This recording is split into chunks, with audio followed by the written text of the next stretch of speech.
Okay. Good evening, everyone, and welcome to the Sustainability and Infrastructure Commission meeting for February 10th, 2021.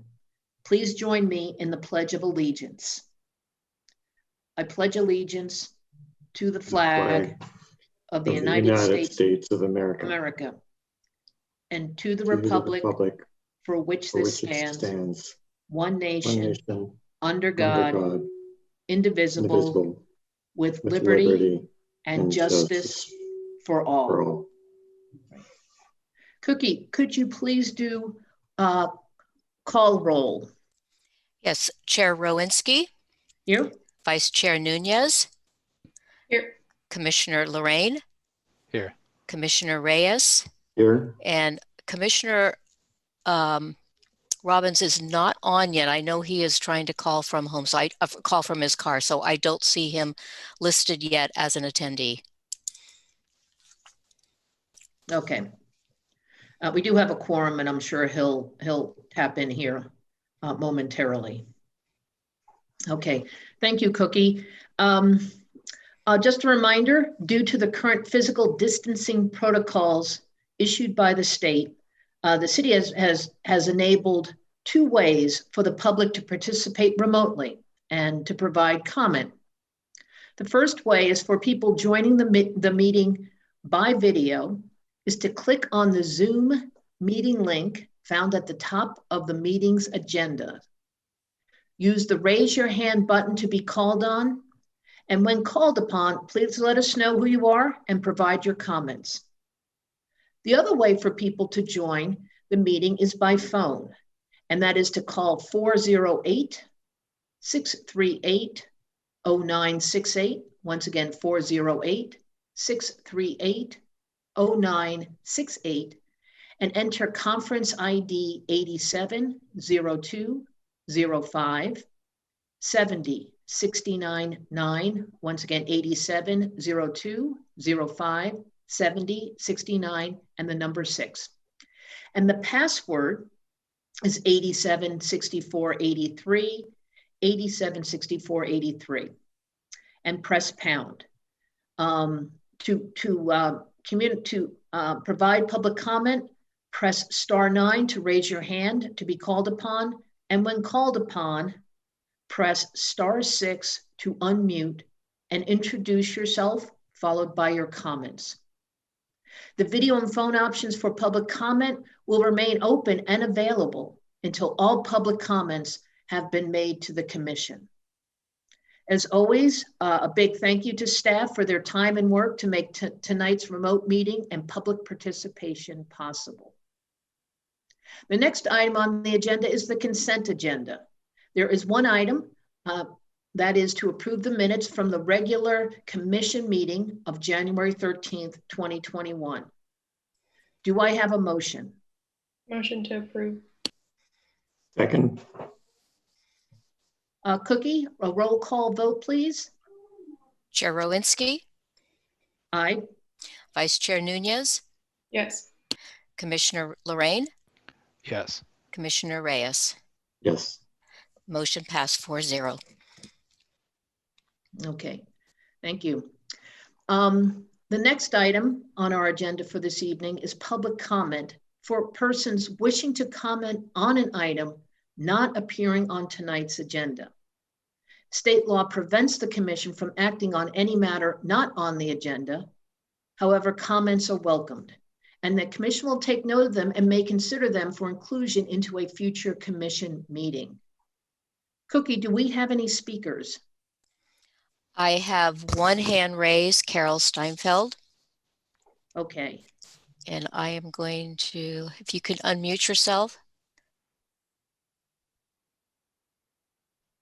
Okay. Hi, it's Carol Steinfeld. Just some quick points about water and the climate action plan. So I've been attending SFPUC and BOSCA meetings on behalf of Sierra Club's local chapter's water subcommittee. As I told you last month, SFPUC's water manager announced that we're in the high end of a moderate drought, but they're holding off on drought measures to see if the season will catch up, but it's unlikely. But just an aside, there's like 4 years of supply and storage. So even with drought measures, we're all going to still be taking showers. However, our city's average water use is much higher than the Bosca region, much higher than our neighbors. Bosca region's average, that is, and twice San Francisco's, something to keep in mind. So as I said last month, Cal Water is required to get community input for its urban water management plan, which it'll submit in June or July. I know the Bosca director has contacted our city staff after she and I spoke, but she's not the operative for this. Cal Water really should present briefly. It just needs to get used to acting like a customer-facing water utility, since our city has no public water utility because we sold our waterworks 100 years ago. So one simple action item to keep in mind, should they appear next month, we should implement the climate action plan, which lists promoting gray water systems. Cal Water refused to install a gray water system when asked at Planning Commission in 2018 for its new building when it was getting a permit. That's a building funded by us, the ratepayers, directly per CPUC. That building should be a demonstration of best practices. And as even the Bosca director said, quote, "I was so disappointed to hear that." I feel this action is an indicator of a larger situation with Cal Water not acting like a progressive and responsive utility. We're cash cow to Cal Water, and they need to be in the habit of talking to us. So I think they should appear, not Bosca. Also remember that gray water use reduces wastewater. And the main trigger for the $1 billion wastewater treatment plant rebuild we're going through now was essentially too much clean water coming into it, which was resulting in overflows to the bay. And that's going to continue, or at least the clean water influent aspect is, because our inflow infiltration problem wasn't fixed. It'll take a long time before it's fully addressed, if ever. So let's reduce the volume of relatively clean water going into the plant. Collecting rainwater and stormwater, by the way, also does that as it relates to today's agenda. You could also ask Cal Water and Bosca to stop suing the state over the state's Bay Delta plan, which is a plan to restore minimum flows to the Tuolumne River. Okay, and for the sake of the ecosystem and the industries that depend on it, Valley Water has dropped its suit. I'll leave it at that. Thank you. Okay. Thank you, Carol, and thank you for staying on time as well. We appreciate your input. Cookie, any other speakers for this agenda item? No, I have no other speakers. Okay. Okay, seeing no further speakers, hands raised, we will conclude this public comments section and move on to the next agenda item, which is the new business section. And there is one item for discussion, the citywide stormwater funding analysis draft report. This is an informational update from staff to the public and to the commission. No motion is required by the commission. Staff is looking for comments and feedback from the commission and the public. Based on the information they received tonight, staff may modify the draft as appropriate and either return to the commission or prepare a presentation for City Council. We will begin with a presentation from Sarah Scheit, our Regulatory Compliance Manager for the city. Sarah's presentation will be followed by questions from the commission, and then we'll reach out to the public and hear their comments made by phone and video. Once all public comments have been heard, I will bring the discussion back to the commission for their final comments and feedback for the staff. Okay, Sarah. Thank you, Commissioner. Hi, my name is Sarah Scheit. You guys met me back in December. I'm the Regulatory Compliance Manager for Public Works. And tonight I'm going to be presenting on the stormwater funding analysis that we had promised you we would come back with. Next slide, Jerry. Jerry. Thank you. Okay. So the agenda tonight. I'm going to give you a little bit of a history on the process that we're going through with the funding analysis. Then I'm going to pass it over to our consultant, Jerry Bradshaw. He's from SCI Consulting Group, and he's going to go in depth to the funding analysis report. And at the end, we'll go over the next steps of the process with you. So in December, I was here presenting an overview of all the different various storm systems that are funded through the general fund, therefore don't have a dedicated funding source. These primary activities that we discussed were stormwater conveyance and the Marina Lagoon operations and maintenance, capital improvement, regulatory compliance, and Marina Lagoon dredging. The city engaged SCI Consulting to perform a funding analysis that evaluates financial needs for stormwater activities, explores funding options and sources for dredging, as well as other stormwater system activities. And also it did a preparation of a preliminary rate structure and a roadmap for funding implementation. Today we will be presenting on the draft report. Ultimately, staff would like to present the funding analysis to council in a study session to provide specific input and direction for future tasks. Future tasks might include community polling, community outreach and education, a fee study, and eventually a balloted fee initiative. So I'm going to go ahead and pass this to Jerry.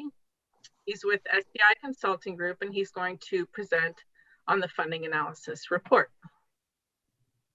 Thanks, Sarah. And thanks to the Commission for having me in today to present our draft funding analysis of the stormwater activities.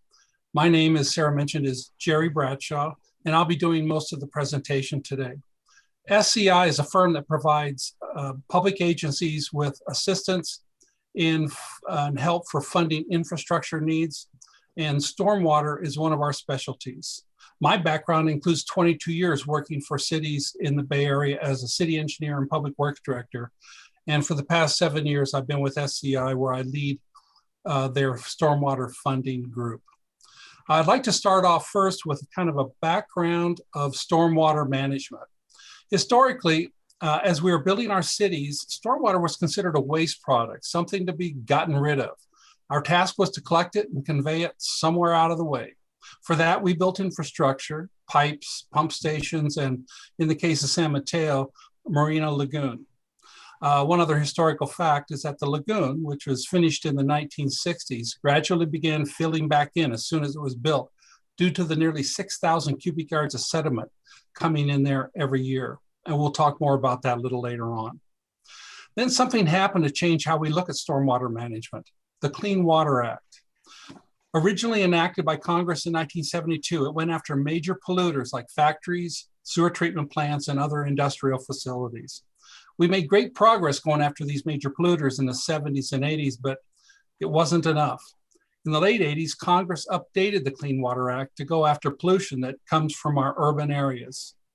For major polluters, they knew who to go after, the owner of the factory or the treatment plant. But for general urban pollutants, well, who do you see about that? Congress decided to lay that burden on municipalities, cities, and counties. We weren't causing the problem, the pollution. Nevertheless, we were made responsible for reducing it. This was a subtle but profound game changer, a massive paradigm shift. For most defining moments, you don't realize how important they are until much later when viewed through the rearview mirror. I think that was the case here for many of us. 3 decades later, and we're just realizing that we are in a vast new paradigm. These laws came down through the state water boards. In the Bay Area, it's manifest in the Municipal Regional Permit, or MRP for short. The permit is where we find all the new and increasing requirements. Of course, most of these requirements cost the city money to implement. This paradigm shift changed how stormwater shapes our communities, has enormous influence over land use decisions, and how developers can make their projects work. Nationwide, this paradigm shift has caused municipalities to view stormwater management as a full-fledged utility on par with water, sewer, and garbage services, which have similar health and safety requirements. A municipal utility is also called an enterprise fund. And the definition of an enterprise is a self-supporting set of activities or services paid for by the users of those services. Think of water rates, sewer rates, and garbage rates, for example. If you don't have a user fee in place, then these activities typically rely on the general fund for funding, where they will be edging out other community priorities such as police, fire, roads, parks, and other facilities and services.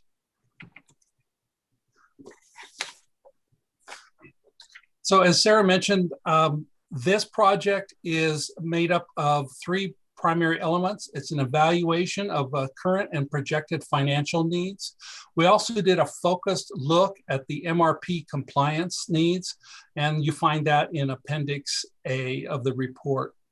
We also did a evaluation of different funding sources that there are available for these types of activities. And then finally, we ended up with working up some preliminary rate structures, some potential rate ranges, what it might cost the average homeowner, and also a roadmap to a revenue mechanism where the city can establish a dedicated, sustainable revenue stream for these activities. Future tasks, as Sarah mentioned, will be public opinion research, a formal rate study, and the Prop 218 implementation process, which is somewhat formidable on its own. And then throughout the process, we recommend public engagement to help the public begin to understand what stormwater is and how important it is to the community and the quality of life. So the first step was financial needs. The city currently has no discrete accounting process to account for stormwater costs. It's scattered throughout many different divisions and departments and functional, so parts of the budget, different aspects of the organizational chart. Our task was to create a hypothetical stormwater utility, and for that we went searching for upwards of 100 different financial accounts to make sure we left no stone unturned in finding all the costs associated with stormwater management. We went through these accounts, we filtered for stormwater activities, we interviewed lots of staff many times in a very iterative process, reviewed budgets and other documents. And along the way, we kept track of all the staffing needs along with the costs so that we could gauge what we had at the end was realistic. And then all the way through every step, we also looked for future needs as we went through. So this is the bottom line. This is a table you saw back in December when Sarah presented an introduction on this. So I won't spend too much time on it. Basically, what you have here is currently you're spending about $3 million annually for your stormwater costs. And then the future needs are projected to be on the order of about $625,000, bringing this up to a $3.6 million per year operation. So that's operating costs. You also have capital improvement needs. And we compiled this capital improvement program. Again, you saw this back in December. This is trimmed down just a little bit, little less numbers on it. And this gathers capital needs from several different sources. In the green section at the top is the current priorities that we see in the current capital program request, totaling about $2 million. The blue section at the bottom lists projects recommended by the 2004 Storm Drain Master Plan that haven't yet been completed. We updated those costs and they come up to about $57 million. And we can separate those into 3 priorities, with the high priority being more than half of those costs. The yellow stripe in the middle is the placeholder for the Marina Lagoon Dredging project. At $80 million, it accounts for more than half of the $139 million CIP we have compiled. We'll take a closer look at the Marina Lagoon project in a minute. First, I want to summarize or give a quick look at a few things that are not included in this financial analysis before we go on and get in more details. Trash capture is one of the major permit requirements that require substantial investment in new trash capture devices all around town. Fortunately, that investment has been funded already through the Solid Waste Fund, so we did not have to include it in this analysis. There were some estimated increased operational costs associated with maintaining those devices, and those were factored into our analysis. Green infrastructure is relatively new on the scene. The city adopted its green infrastructure plan only about a year and a half ago, but the cost parameters associated with that have not been entirely figured out yet. Much of the goals will likely be met and paid for by private development over the next 20 years, but the city does not yet know how much of the burden will fall on its shoulders. Finally, some of the effects of climate change can be and will be included in the storm drain system needs analysis. This includes impacts from the more frequent and intense storms, which will be considered in the design of capital projects for pipes and pumps and levees. To the extent possible, sea level rise will also be incorporated in the updated master planning. However, the full impacts beyond those items are not included in our financial modeling. But there are other programs proceeding simultaneously, though, that are attempting to address those impacts, such as the newly formed countywide water resiliency agency, and also the city's levy assessment districts, whose funding is separate from the costs we're looking at here in this analysis. Now let's take a closer look at the Marina Lagoon dredging project. The lagoon serves two substantial functions. It catches much of the creek runoff during storm events, and it serves as a major recreational amenity all year round. In addition to managing these two functions, the city has to maintain water quality to meet the water board standards, a chore that's becoming much more difficult as regulations become more stringent, while at the same time, the lagoon is becoming more shallow every year due to accumulating sediments, making it more difficult to maintain the water quality. Sarah provided some good background on that last December. In response to this situation, the city conducted a study in 2018 on removing the accumulated sediments out of the lagoon, or dredging. That study estimated that the nearly 6,000 cubic yards of sediment that comes into the lagoon each year from the 3 creeks that flow down from the hills and from the bay waters that enter the south end of the lagoon. It further estimates that you've accumulated about 275,000 cubic yards so far. Just to put that amount into perspective, if you were able to load a dump truck every 10 minutes, it would take you 3 years to haul that amount of sediment away. And if only it was that simple. The study put forth 3 primary options for tackling the dredging project, and they're labeled here as large, medium, and small. The top entry in each of these boxes shows the volume of material to be removed, starting with the full complement of 275,000 cubic yards for the large project, and scaling down to the small project at 77,500 cubic yards. The large project would remove sediment from the entire area of the lagoon and bring it back to its original design depth. The medium project would focus only on the areas where the sediment enters the lagoon, at each of the 3 creeks, and mostly at the south end, where the bay waters come in all year round. This dredging project would deepen the water sufficiently for water quality issues to be mitigated and for boating to be mostly opened back up. The small option would ignore the middle and north entry point and focus solely on the south end where the water is at its shallowest and most of the sediment lies. It would accomplish most of what the medium project would, but continued silting would degrade things much more quickly. The next entry shows the method of disposing of the material. The sediments are not reusable, are suitable for reuse on any sites nearby. They most likely will be destined for a landfill, and the closest landfill is Ox Mountain, about 15 miles away on Highway 92 on the way to Half Moon Bay. However, Ox Mountain has constraints on the type of soil and potential contaminants it can accept. So the study also priced out a scenario where the material would have to be transported much further away in the event that Ox Mountain could not take you dredge materials.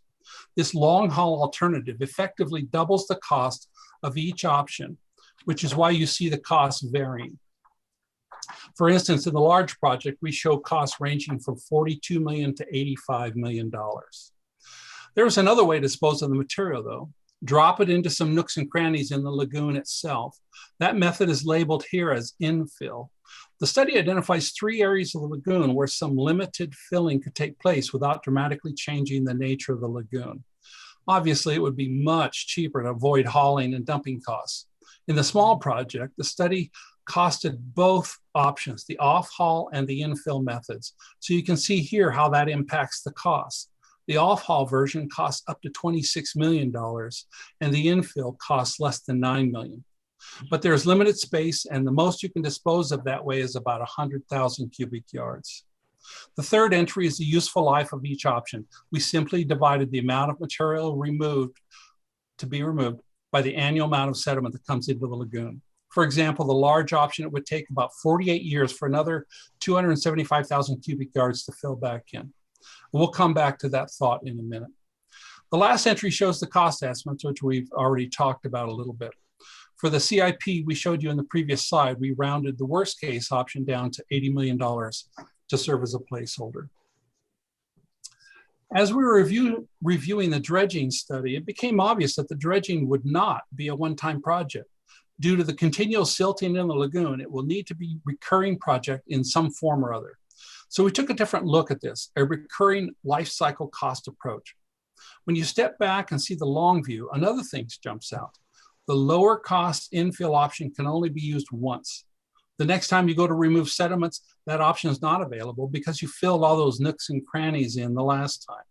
So we essentially discarded those cheaper methods in the cyclical cost analysis, although we'll come back to that low cost opportunity in a minute. It won't be lost in this analysis. Oops, pardon me. The financial analysis report you have in your packet goes into some detail on this, but the bottom line is this. Approached on an annual basis, that dredging would cost about $1.9 million per year.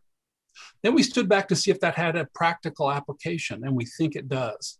The 2018 study actually offers the option of doing the work incrementally. That's alternative 5 in that report.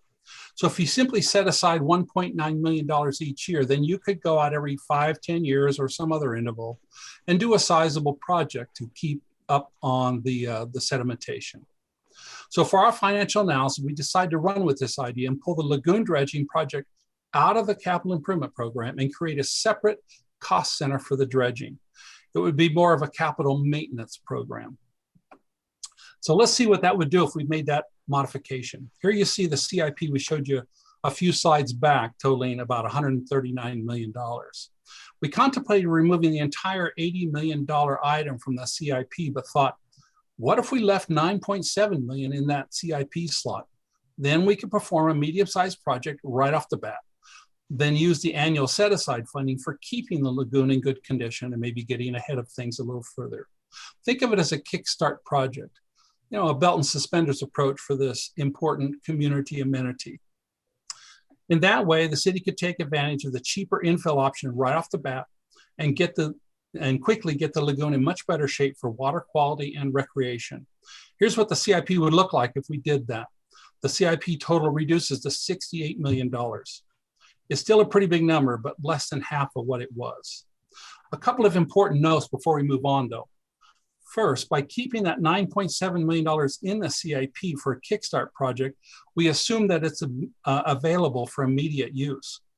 However, in order to do that, the city would have to use some sort of debt instrument like selling bonds to have the funding for the CIP immediately available. That's a real option. And that's something we'll talk to a little bit more in the next slide. The second point is this. The $1.9 million set aside is based on the worst case scenario for the lagoon cost, the long haul option.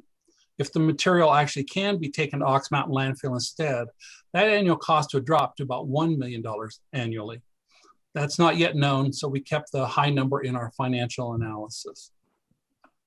Now that we've established the 3 separate scenarios to factor into our financial analysis, this is what it boils down to.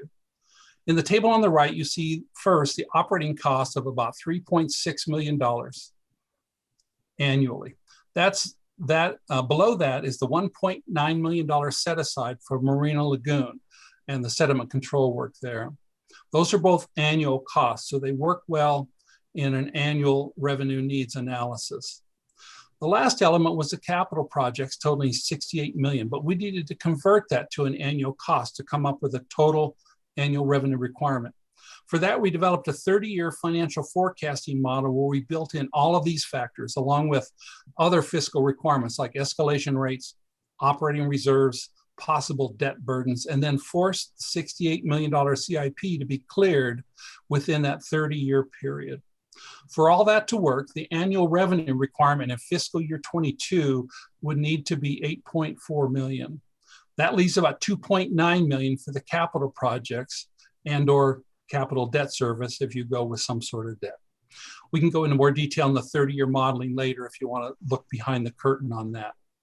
Next, SEI estimated how that $8.4 million would be shared among property owners in town. We estimate the cost of the average homeowner to be about $187 per year to fund the entire program. That rounds out to about $16 per month. By the way, we ran several versions of the model, and the one where we didn't move the Lagoon project to a separate annual set-aside showed user rates about 10% higher. So that made us happy with that separate set-aside approach. We also ran comparative scenarios where the CIP was debt financed compared to a pay-as-you-go approach with no debt. And the difference to ratepayers was only a couple of percentage points higher for the debt option. So the rates are not very sensitive to the use of debt. And the quicker delivery of high priority projects may easily be worth the slightly higher rates. That's a decision that can be addressed later, not something we have to factor in at this point. To put that $187 per year amount into perspective, we show a list of 8 cities from around the state that have put a fee proposal before property owners in the past 5 years, with 6 of those being approved. The Moraga and Los Altos proposals were the ones that were not approved. Thus, we struck a line through those. It's worth noting at this point that stormwater user fees have to be approved through a ballot measure, with property owners getting to vote on new or increased stormwater fees.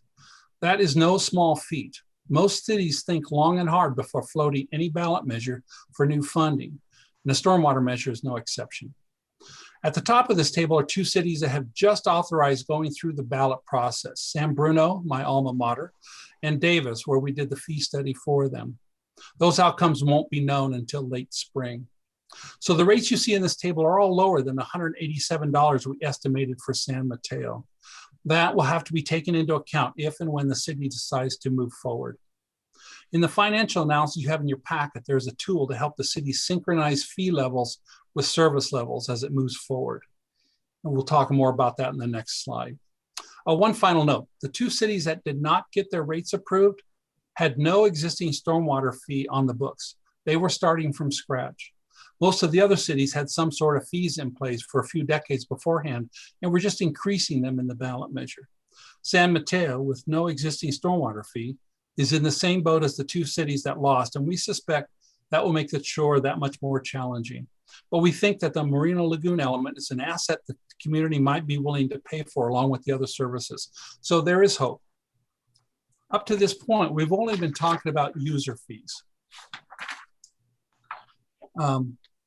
But there are actually more options available. We show user fees at the top because that's the most common with robust revenues and legally very stout. Another equally robust source would be a special tax, like a parcel tax. Both Los Angeles and Culver City that you saw on the previous slide used a special tax approach and were successful. Another approach is a benefit assessment. But that is not the best fit for most stormwater activities. But where that might fit, though, is for the funding for the Marina Lagoon work. And we'll take a closer look at that specific element in a moment. All of these top 3 methods have one thing in common. They must be balloted. Thus the background graphic for this slide. The last one listed here, Opportunistic Revenues, covers a lot of options like grant funding, partnerships with other agencies, development fees, and so on. They don't need to be balloted, but they also cannot carry the full financial burden for the stormwater programs. They only nibble around the edges of the required $8.4 million. They need to be considered and accounted for prior to floating a ballot measure, but they usually only amount to minor supplemental funding. They cannot replace a user fee or a special tax. Proposition 218 is the law that sets the stage for having to ballot stormwater user fees. That process is identical to setting water, sewer, and garbage rates, but for stormwater, the ballot process is added to the usual rate hearing process. It's an extra step. The bottom line of all this, the process is more political than usual. And with a ballot measure as the final test, it's riskier too. Our final objective in this project is to provide a roadmap for the city to follow if it decides to proceed. A good portion of the recommendations and advice contain a report focused on community engagement. One of the key recommendations is to conduct a public opinion survey specifically crafted to gauge the community's priorities, the values, and the willingness to pay for these important services. I mentioned a moment ago about the possibility of funding the Marina Lagoon dredging work differently. Here's a side-by-side comparison of funding, some of the funding options as applied only to the $1.9 million annual set-aside amount. After I go through these, we'll talk about the practicality of them. The top line is the user fee that we've been talking about, and the 1.9 million amounts to a $43 annual amount, about 1/4 of the whole $187 fee we talked about. The next three lines are all taxes of various kinds. The rates are all interchangeable among them. I just randomly put them in to demonstrate how different rates might be crafted. The $68 amount is based on each parcel paying the same amount, a flat rate. Your home would pay the same as a shopping center, for instance. The $43 amount for a tax is structured identical to the stormwater fee, where it's tiered by the amount of hard surfaces you have on your property. The 1.2 cent rate is charged for square footage of impermeable surfaces, or surfaces that won't allow water to percolate, let water percolate through, like parking lots, driveways, rooftops, and patios. This was used for the Los Angeles tax and sort of masks how much a property will actually pay in the ballot process. On the right, you see the approval threshold for each method. The first two taxes require a supermajority. The inland tax is a brand new concept based on recent court rulings that found that the 2/3 threshold does not apply to taxes proposed by a citizen initiative. If the city proposed levying this tax, if the city proposed it, you'd need 2/3. But if the Friends of whatever, Friends of Marina Lagoon, for instance, proposed it with signed petitions and so forth, it would only need 50%. We're not sure how or when something like this might come around, but it would bypass the city council and would certainly need a substantial community push to write a measure, an ordinance, get signatures, and get it approved by voters. But since it would not be a city option, we don't talk much more about it. The last one is a benefit assessment. I'll go into how this works in a minute, but for this slide, I just wanted to compare it to the other methods. The $38 benefit assessment rates are pretty close to the $43 tiered rates above it. The 50% majority requirement has a twist to it, though. The votes are weighted by the amount of assessment each parcel would pay. So passage can get tricky. Remember, these rates are designed to provide only 1.9 million per year for the Lagoon Sediment Control Program, not the whole 8.4 million. And before we go too far with these alternatives, it's worth applying a practicality filter. As you see in the right-hand column, the user fee requires only a 50% majority for adoption, while most of the tax alternatives require 2/3. This makes the tax alternatives much less likely to be approved, but there are circumstances that can improve the odds, like how it worked in Culver City and Los Angeles and a few others in earlier years. So we keep recommending these alternatives and we keep them alive and test them in the opinion polling phase. The upland tax is more or less beyond the control of the city, so we are ignoring that for practical considerations at this point. For the benefit assessment, let's go to the next slide. The benefit assessment method is often used for maintaining infrastructure that provides a special benefit to certain properties. The Lagoon definitely does that for the abutting properties, and to a lesser extent to properties within walking distance of the public access routes. And it's not too far of a reach to say that all properties in town benefit a tiny amount from this community amenity. The law requires that the amount a property pays must be in proportion to the benefit received, so you would tier the rates accordingly. And that's the colors you see, the red for abutting properties, the blue for walking distance properties, and then all the rest in town. Unfortunately, our experience tells us that rates ranging from $38 up to $570, as seen in the previous slide, are probably much too high to get passed by the property owners. Our estimate is a top end of $150 for abutting properties, $50 for walking distance, and $10 for all other properties in town, or something on that order. We then tallied up the revenues from that rate structure and came up with only $500,000 per year, far short of the $1.9 million needed. But it's not nothing. It would reduce the amount needed in the stormwater fee. But there are some practical considerations here too. If you took the benefit assessment approach, or any of the tax approaches for that matter, It would mean that you would be running 2 ballot measures, one for the lagoon, as we've just been talking about, and another for the basic stormwater fees. That seems counterintuitive. Do you run them simultaneously? Might confuse voters to have 2 measures for basically the same thing. Do you run one first and then the other? Which one first? How much time between the 2? And what if one passes and the other fails? You can see how 2 ballot measures complicates things. Complications and confusions around ballot measures usually mean certain death at the polls. And for what? There's no financial gain, really. This is basically an even trade-off. You get $10 from most parcels in town for the lagoon. It reduces the stormwater rate by about $11 per year. Pretty much an even trade-off. We don't see much future for this from a practical point of view, but politics is not always about practical solutions. There could be a scenario where it might be worth funding the lagoon as its own project. So for that reason, we kept it in our analysis in our report. So next steps. This is the abridged version of our roadmap forward, and we covered it earlier too. Our current contract, we're here tonight to get the commission's input on our draft report. We plan on bringing it to City Council to get guidance on whether or how to pursue the recommendations. Beyond this current project, we'll recommend fine-tuning your needs analysis by a couple of things. First, updating the 2004 Storm Drain Master Plan. Another item to consider is tightening up whether the Ox Mountain landfill can accept the dredged material. It's not known now if we can determine that ahead of time or not. And I'm not sure how problematic that is, or even if you can get that answer now, but it's worth considering. Both of these may be costly and, more importantly, may take a year or more to get completed. And that may not be practical without having the needed revenue in place first. For any ballot measure, we recommend conducting public opinion research.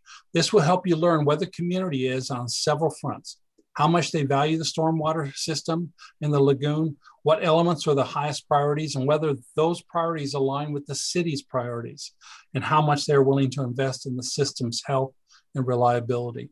This survey work need not wait for an updated master plan. You have all the information you need right now to conduct a survey. In fact, our report is aimed specifically at developing a competent survey. As you work toward a ballot measure, whether it's this year or a few years away, we recommend engaging the community. If a funding measure is further in the future, then perhaps you begin with a branding campaign to help the community learn about the importance of the stormwater system and what it takes to make it work properly. You should target some stakeholders, both from the perspective of how much stormwater impacts them and how much a future fee structure might impact them. That dialogue can begin anytime. Of course, as a ballot measure is taking shape, the city will need to develop and implement a strategic communication plan so voters can make the most informed decision possible. Finally, if you get far enough, the Prop 218 process is that final step. That alone could take 6 to 8 months or longer, depending on the extent and pace of the community outreach. Overall, this process may take at least 18 to 24 months. I want to talk just a little bit more on the timeline. This all depends on when the City Council gives a green light to move ahead, when we don't know when that will be. We hope to bring this item to the council in the next few months, but the issue will have to compete for their attention with other priorities like the annual budget process or other major city initiatives. Keep in mind that this is heading for a citywide ballot measure, and that is not done capriciously. It must be brought forward in a strategic manner with all other priorities in mind. So it's hard to say at this point when you would actually start on this. This is also showing an 18-month duration, but that is a bare bones timeline. Depending on what you learn in the public opinion research and what other priorities it must coordinate with, it could take longer. Most of the variables like community engagement, calendar issues like rainy season, summer vacations, election cycles, all those tend to stretch out these calendars. So 24 months is a safer bet. And finally, it's worth noting that if the city is successful in getting this approved on the ballot, it will probably be collected on the annual tax bill, just like your sewer charges. That means that it must be submitted to the county auditor by the first week of August each year. So if the balloting is completed in, say, October, then it must wait until the following August before it's even submitted to the county, where the first revenues will arrive back to the city in December, over a year later than the balloting ended. So those are all the considerations on the timeline. That pretty much sums up my financial report. I'm going to pass it back to Sarah now to wrap it up.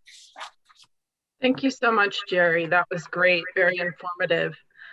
So to just wrap things up, today's intent was to answer questions and provide information on the stormwater funding analysis and the options, and to gain your support in bringing the funding analysis to council for a study session. Stormwater activities are critical to managing flood risk, water quality, and compliance. There are significant operating and capital costs, with the Marina Lagoon being the highest capital need and probably ongoing maintenance as well. The Municipal Regional Stormwater Permit version 3.0 is imminent, and it is definitely bringing more stringent regulations and requirements. I was in a meeting yesterday with the Water Board, and it was fairly daunting and overwhelming, the amount of things that are coming. And I think we estimated in this study that it would be an additional 10% on top of our current operating costs. I think it's going to probably be more than that. And one of the things required in that permit is that we provide an ongoing annual cost analysis and report that to the board. They now want to know how much we're spending on each of the different provisions, which will be challenging in its own right, but much needed information. So we need creative funding solutions to address the existing and future needs, and the creation of a stormwater utility is a method that could provide the significant funds that are needed. And that does wrap up our presentation. And again, thank you, Jerry, and we are now willing to take questions. Great. Thank you, Jerry, and thank you, Sarah, for a most informative presentation and report. What we're going to do now is we're going to open up, we'll go into questions from the commission, and once we've gone through that process, we'll reach out to the public for their comments. Yes, Commissioner Reyes. I just wanted to flag that Commissioner Robbins has joined as a participant. If we could elevate him, that would be helpful. Great, thank you. Yes, through the chair, we're trying to get him on to send him the link. He doesn't have the link to come on as a panelist, but he is able to speak. So we're working on it. Okay, great. Just let us know, Cookie, when Commissioner Robbins is on, be it particularly by phone. We won't. Oh, I'm seeing his icon, so it's telling me that he is logging in. Okay. I am here. Can you hear me? Yes, Commissioner Robbins. This is Cliff. Yeah, thank you. I feel a little bit like a who and who bill. Can you hear me? Okay. Yeah. Okay, thank you. Let's open up questions here from the commission, and we'll start with Commissioner Lorraine. Thank you, Chair Rowinski. And thank you very much, Mr. Bradshaw, for that report. Very helpful. Many of my questions I thought to ask were answered. So I'll just go into checking about whether there are any opportunities. Are there other opportunities to pursue cost sharing for this with other regional stakeholders, such as the city of Foster City, which has residents on the other end of this lagoon, for example, or the city of Belmont and San Carlos have waterways that flow into the lagoon, or the county's sea level rise authority that was recently established? I think there are possibilities there. I think it's an uphill climb often. But that's all I really have on this. I don't know if staff has thought through some of those options and dealt with their neighbors a little more. I'll throw it back to them. Yeah, we really haven't explored that, but I think that working with Foster City on their frontage to the lagoon, it would be a smart thing to engage in that conversation. The section that they do have abutting the lagoon doesn't get as much access as our areas do. There are very few docks. There aren't any boat launches down there. There aren't any beaches, but there is the walkway. And they have benefited from us maintaining the lagoon without them contributing anything for a long time. So I think that would be smart. The countywide, forgive me if I don't say the name right, but the Sea Level Resiliency Agency. I know that they, there's been talk of that agency pursuing some regional stormwater funding as far as, reducing the amount of flow through the stormwater systems out to the bay, increasing infiltration into the groundwater, that type of thing. But as far as I know, there hasn't been any solid movement on that, but we would definitely want to get back with them.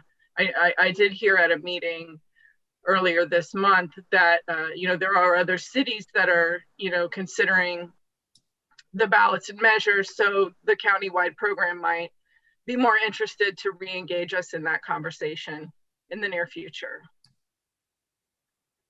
Excellent, thank you. And I wondered too, it seems that we're looking at funding this exclusively via residential funds. And I wondered, do commercial properties or other permanent units residing within the city and theoretically making use of these services have any stake in this, and could they contribute at all? Oh, that's a great question. We really did simplify this to just the average homeowner, but a full, robust stormwater fee would include all properties, including tax exempt properties, apartment buildings, commercial, industrial, all of that. And these rates are typically based on the amount of impervious surface. So as where your residential properties are in the 50% coverage, commercial properties may be in the 90% coverage. So they're paying a more per acre of site than residential on almost a 2-to-1 ratio. So it is spread across all the impervious square footage in town, and that's basically how we divide it up. I see. So this report is already accounting for that, but focusing on solely the residential portion tonight. Yes, that's exactly right. I see. Thank you. I was also just a little curious about some of the allocations discussed. There were some points in the report that mentioned when discussing creating this new utility and figuring out how much we were going to need per year. I can't quite find the exact page in the report, but I think it talked a bit about transferring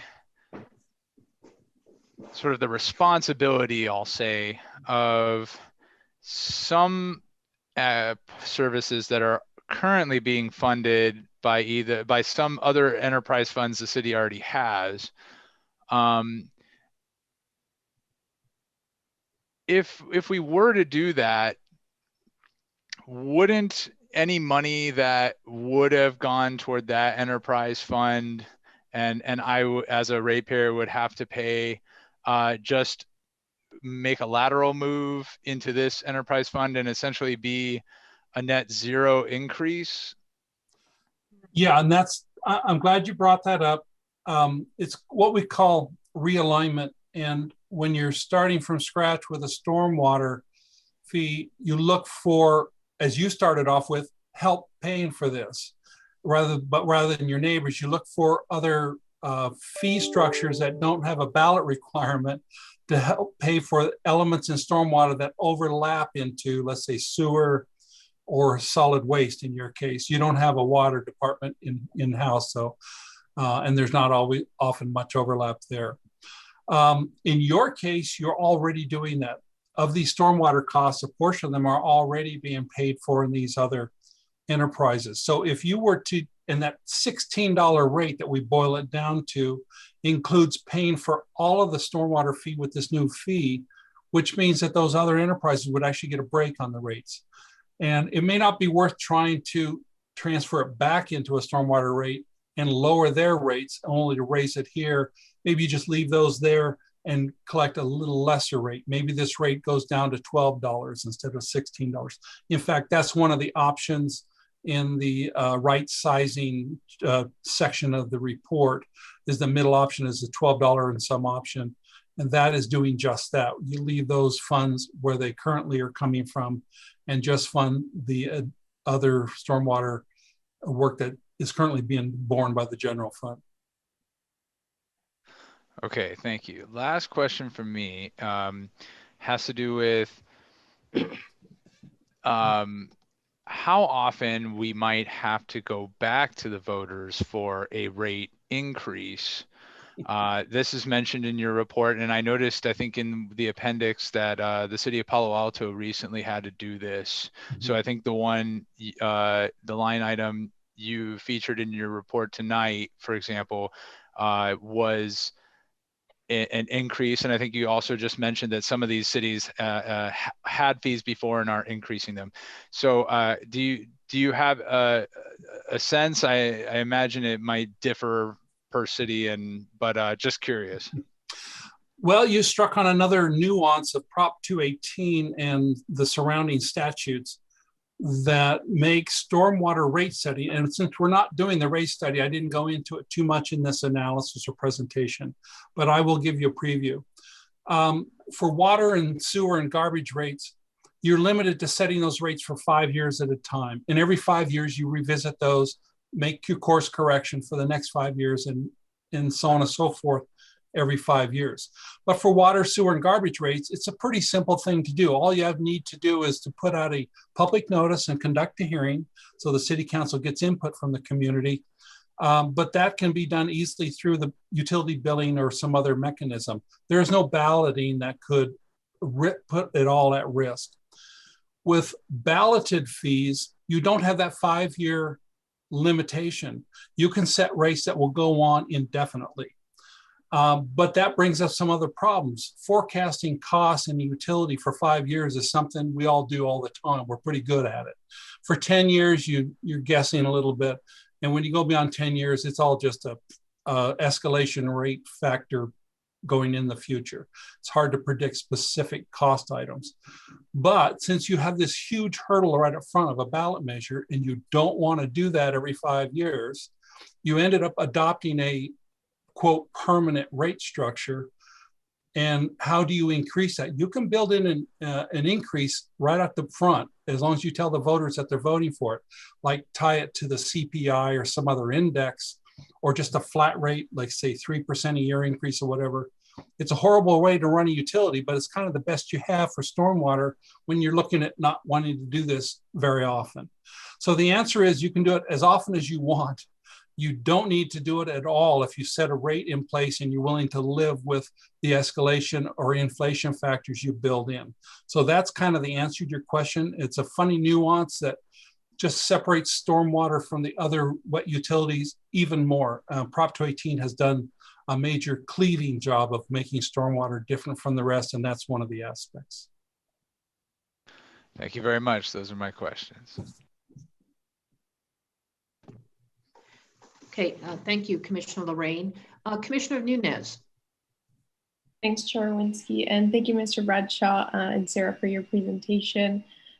Zooming out a bit, I'm curious if you can comment on what prompted the funding analysis to be done at this time, or why now? Sarah, do you want to take that? Sure. So when we did it actually started with the 2018 dredging analysis, and the Lagoon residents being such an active, voice in wanting us to get the lagoon dredged. When we did that analysis and figured out how much it was going to cost, we quickly realized that we didn't have money for it. And so we promised that the next step would be a funding analysis. And then getting into that, we realized we had a lot of other unfunded stormwater activities. So we just decided to expand the analysis to include everything. Great, thanks. Yeah, it's just helpful to know kind of the context this is operating under, and also just, I think I see some members of the public here who have been kind of championing this effort. So it's really great to see that we've been responsive to that, and that we're taking the necessary steps. My next point is not necessarily, it was a question, but Adam, as we say on the commission, stole my thunder. And I think I wanted to highlight or underscore the importance of coordinating across, with our neighbors and county-wide collaborations. I think, my understanding is that, certain jurisdictions are pursuing stormwater utilities right now, and that there may be interest in pursuing something like this county-wide. And so it would just be an interesting conversation for us to raise with our neighboring jurisdictions and potentially county-wide as well. Question around the soil study that was mentioned last time. I know that I think there may be a soil study that has to happen in the lagoon to see how that impacts disposal of the sediment. And I know a lot of the cost estimates were based on, disposal at Ox Mountain or further. And I'm curious if you can comment on whether a soil study needs to be conducted again. And then if no, like can the sediment be used for example, nearby levee projects or infill within the lagoon itself? I think that we would need to do additional analysis as part of an official dredging plan that we would need to submit to the Army Corps and the other agencies to get their approval. So the study that we did was sort of preliminary for just trying to understand what might be there and what might be driving the costs. So yeah, we would definitely need to do more studies, and that would come likely once we get funding and we can initiate an official dredging plan. What we have as the dredging analysis is a really good starting point, but the agencies will need a lot more detailed, more of a design and construction plan to move forward with it. Sure, and I'm not sure if this is an off-base question based on, I don't know how much a soil study would cost, but was that kind of factored into the analysis as well? The funding analysis? That was factored into the costs for the dredging. Great. And then my last question really is around whether establishing, like, can you draw a connection between establishing the utility and how that would increase, if at all, funding for green infrastructure projects that would help us comply with our municipal regional stormwater permit? Okay. I can start that. Sure, yeah. We didn't include a lot of we didn't include any green infrastructure capital in this study because we don't really have a lot of projects identified. Our chosen method of moving forward with green infrastructure has primarily been through new and redevelopment and regional projects, and then incorporating green infrastructure to our public projects where we can. But we didn't have, a project list to create a cost to associate with. I believe that, again, with Municipal Regional Stormwater Permit version 3, they will be requiring some additional retrofitting on an acre basis, depending on the size of the city. This is all tentative at this point. The language is definitely not permanent. We all have a chance to comment and then public comment, so it's not final. But it's looking like there will be significant additional costs there, and the regulations may actually point us towards a more defined cost because the regulations will be more explicit versus, the kind of do what you can requirements for green infrastructure that exist right now. So I would say that hopefully when we do the fee study, we could maybe incorporate some green infrastructure accounting into that might make more sense. Yeah, I will add a little bit more. We did factor in Appendix A, there's a focus on the MRP compliance issues, and there is a line in there that has future permit requirements, just a placeholder for unknowns that the permits might throw at us. And I think it was on the order of $80,000 per year. So it's not nothing. It may not build a lot of green infrastructure if that actually comes out as a prescription in the new MRP, but there is some allowance to help with things like that. So we tried to nudge it here and there where we thought it reasonable. Good. I'm glad that that was considered, and it seems like there's an opportunity to continue to incorporate or consider green infrastructure and kind of the fee structures going forward. I know this is just an informational item, and I'll leave it at that. I know that I will be recommending it to go to council as soon as possible, because the longer we wait, the worse it gets. So thank you so much for the presentation. I look forward to public comment and hearing from other commissioners as well. Thank you, Commissioner Nunez. Commissioner Robbins, questions? Yeah, just a couple. First I want to thank everybody's tolerance. I was able to join on the phone, and Cookie, you may just need to note, I missed the minutes, but I did get to on for the unrelated public comment up at the front, and then I've heard the presentation. Questions that I have, one is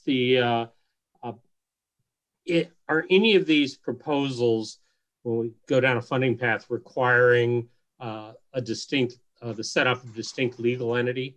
It might have been in the materials that I missed, but having to go to LAFCO and go through, set up a distinct authority, or would they all be done just with the existing city structure, maybe a separate fund?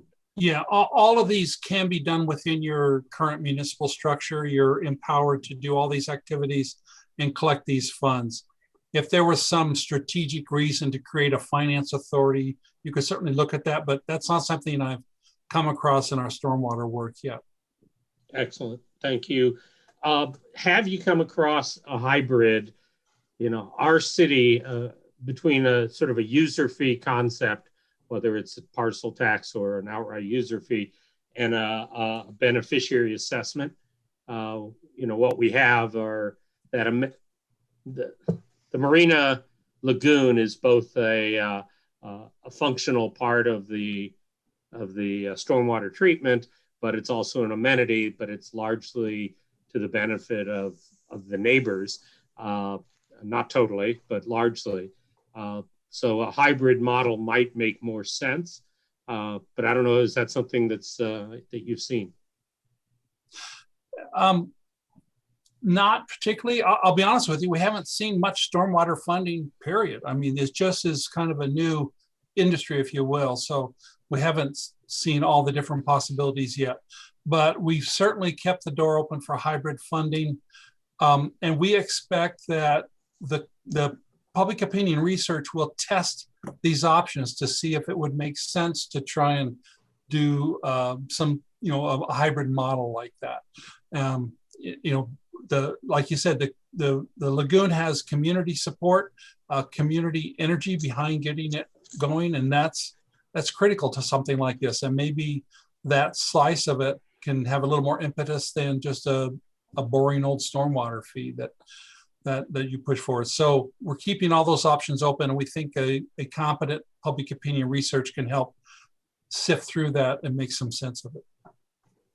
Thank you. That's all I have at this point. Okay, and thank you, Commissioner Robbins. Commissioner Reyes. Thank you. This was an excellent presentation, and it clarified a number of questions that I had coming out of the report. I would note, I think the report could be a little bit clearer on some details with regards to the operating costs versus the additional capital costs, and how those play with each other to produce the overall costs. And then secondly, the report seems to end at one section end saying that a portfolio approach is needed, but then subsequently focuses almost entirely on special tax. And so I'd like to understand a little bit more about what the potentiality of the non-special tax portions might be. With an eye towards what the overall costs of the special tax are, which I want to come back to. So maybe you can elaborate a little bit on, the scale potential, if you will, out of the other options that the city could explore. Yeah, and that's a very insightful question. We do recommend a portfolio approach, but typically these other sources, as I suggested in the presentation, are very small in size compared to what your needs are. Things like make sure your developer fees are in place. And I'm sure you're already charging developers for plan reviews and inspections and all the things that go along with development. But it's worth making sure that those are as robust and as where they need to be for total cost recovery. But you're limited to just cost recovery for those specific services. But you want to make sure you've checked all of these boxes before you go with your hand out to the community. And it's as much for building confidence and trust with the community as it is raising the money. But obviously the dollars do add up too. So that's an example. You could look at partnerships. You can look at, if you have specific projects or programs, maybe green infrastructure does become a part of your actual rate study. And maybe you can make it more efficient through private-public partnerships or other mechanisms that don't bring money in, but help the money you have go further so you can accomplish more. So those are a lot of the different parts of the portfolio. If you can put some of the local maintenance, I know you have some business improvement districts, maybe some of those can spring up around green infrastructure or other local amenities that can help bring in some funding for maintenance on some specialty items, because green infrastructure also brings specialty maintenance with it too that's going to be a little more costly. So again, there's a lot of things we will urge you to do in the next phase to actually get real with some of these additional pieces of the portfolio, but still 95% of the costs are going to have to come from some underlying source. I see. Great, that's helpful. Now, the figure that has been cited here in the report of $16 a month or $192 a year, and is very high relative to all of the others that are listed as examples. There are very few that are in that neighborhood. And even the right sizing one at 144 is extremely high relative to the other examples cited. And there are a few that are higher, but not many. And of course, the higher it is, the more difficult the lift is in terms of gaining the required community support. So, and I don't know if this is a question for Mr. Bradshaw or for staff. How are we organizationally envisioning, positioning this? Are we thinking that yes, we ought to go for it, or should we cobble together a broader portfolio or stage the dredging somehow in a way that reduces that cost? Maybe somebody can elaborate. It just seems that the risk factors from the standpoint of political support on such a high fee relative to our peer agencies is substantial. Sure. We as staff don't have a recommended way forward at this point. This is just the presentation of information and options. The hypothetical utility that resulted in this high fee, we don't know what went into the other jurisdictions. Maybe Jerry could touch on that more, but we could pick and choose different things to keep in or leave, keep in or take out. We could definitely hear what the council has to say as far as which options they want us to explore, but we don't at this point have. We wanted to present the information and present everything that we need so that it's known, what we need to fund, and if we don't fund it, what may suffer. If I may add, hi, Azalea Mitch here. Jerry or Sarah, can you go back to the next steps slides? The slide. Yes. So I think it's important to note that this is a long. It is indeed, this is a very high fee, and I think the opinion polling and the outreach and community engagement will be key to figuring out what our residents could handle. So and we don't know exactly what the outreach looked like for those other cities where those fees failed. So I think that will be a critical process. Mm-hmm. I will chime in one more comment on the size of the fee. Most of the other cities you see, probably Palo Alto is the one exception, but most of the other cities are probably not funding their entire stormwater program. Right. In fact, a lot of these put fees in place right when the new permit requirements came out in the early 90s. And then when Proposition 218 was passed in 96, it essentially froze those fees in place. So some of the more recent ballot measures like Alameda and Davis are increasing a fee that has been frozen for 20 years. And so they're just now coming up to speed. Another reality is that they may have chosen to not fund the whole thing because they were only going to go for what they could get. And in a ballot measure, unfortunately, that is part of the calculus, is what will they pay for? Let's try for that. And then, maybe 5-10 years down the road, we reevaluate where we're at, and it lightens the load. But so there's a lot of those factors at play when you compare to your neighbors. Plus, each city's system is different. Most cities don't have a lagoon like you do. Other things like that. Some of them, like Alameda, is a very flat island in the middle of the bay. Sea level rise is scaring them to death. So, I mean, every city has their own boogeyman to address when they come through this process. Yeah. Can you comment on the lagoon dredging options and the prospects for staging this to be, maybe lower cost on a per year basis, but over a longer time frame? Is that viable? So if we took the low end option, I'm not remembering the number, 77,000 cubic feet or whatever the metric was. Is there a pathway for a lower cost but longer time frame alternative?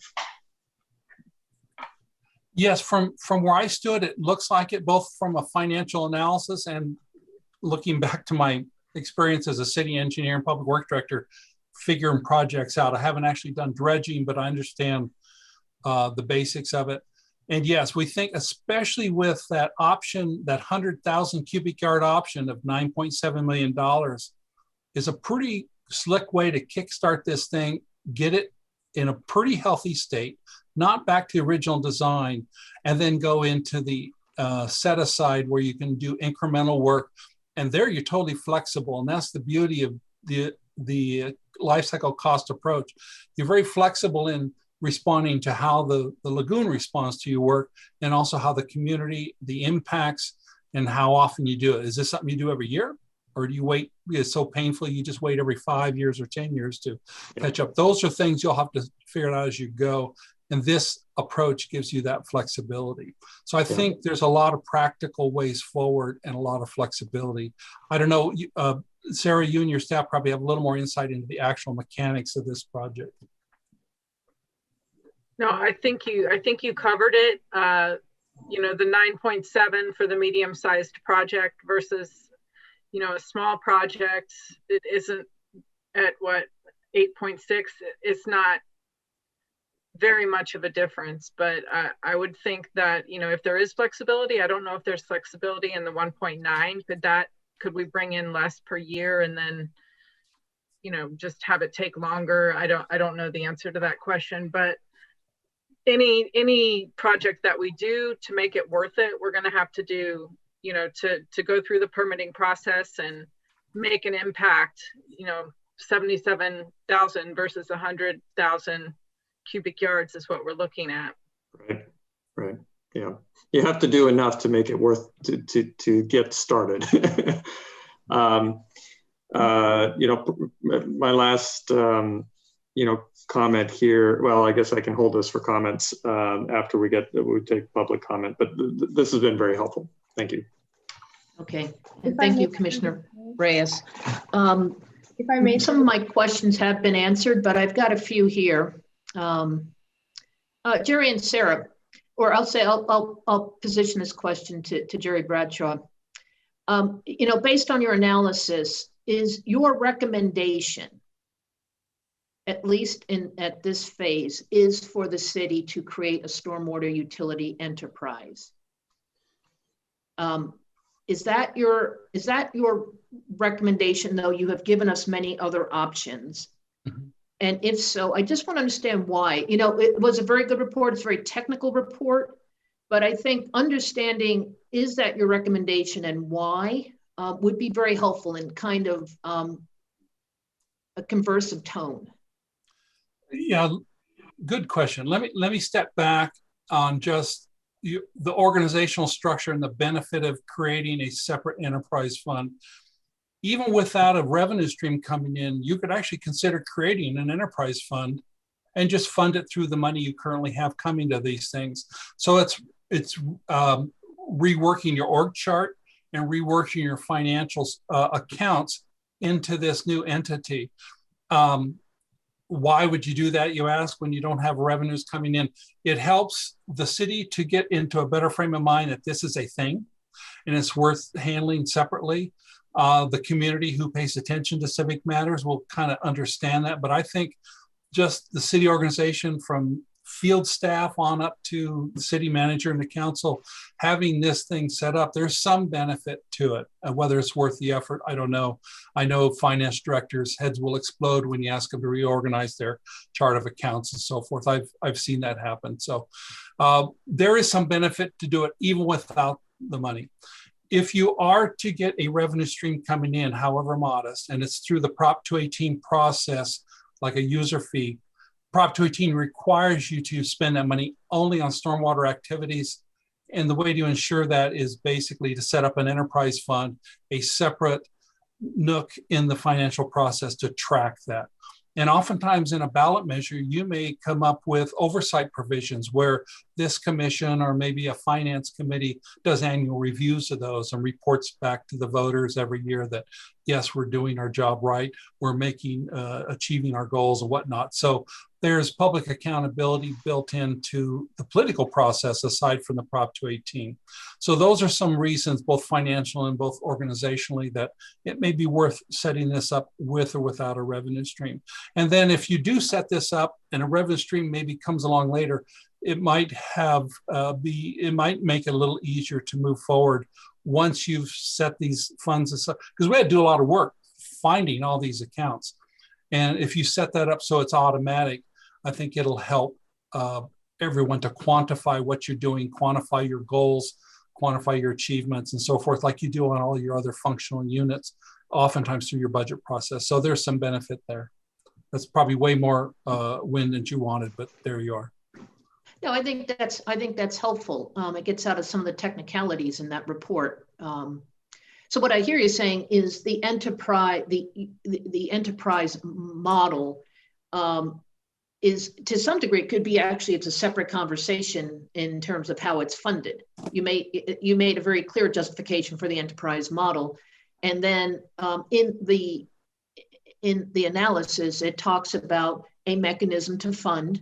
And let's just talk $16, and we're talking residential properties, $16 a month and $192 a year. Is that a recommendation you're making? And if so, why? Is that to, and I think it's pretty self-obvious, but I wanted to ask that. And doing so allows us to cover not only the lagoon, but all our other stormwater and flood control expenses, as well as, and Sarah touched on this, the MRP 3.0. Yeah. No, I don't have a specific recommendation on dollar amount. What I hopefully came through is that we recommend you do public opinion research and that you would test 2 or 3 rates in that research. Okay. You need to marry up the services that go with the rates. So if you're only funding, portion of it, here's what you're buying, here's what you're paying for. And I would suggest you try like an $8 rate, a $12 rate, and a $16 rate, something like that, and see which way the wind's blowing out there. And at the same time, you're looking for the priorities of the community and the values and messages that make sense to the community. Right. So that's my recommendation. If you end up at $8 a month, then that's where you end up. But these roadmap forward will be step at a time. The public opinion research will tell you a lot more about what's realistic and what's feasible and what the community wants. And you may get a red light at that point. The council may say, no, we can't move forward on this, or you might get some middle ground. But that's a no-go decision point. And then they would go to the next step of a fee study, a more thorough engagement, and the Prop 218 process ultimately. Got it. Okay. So it's really kind of two arguments that's being presented. One is the justification, which appears very straightforward on the setting up the enterprise for a variety of reasons, whether and sequestering funds wherever they come from. And then, as you had mentioned, the conducting the polling to get a sense of it's 16, $8, $2, whatever, or it might be nothing, is what I hear you saying. Mm-hmm. Okay, all righty. Commissioner Chair Rowinski, if I may, I see. Oh, sure. I see that Matt Fabry with City County Association of Governments, CCAG San Mateo is here, and I was wondering if he wanted to add anything to the discussion.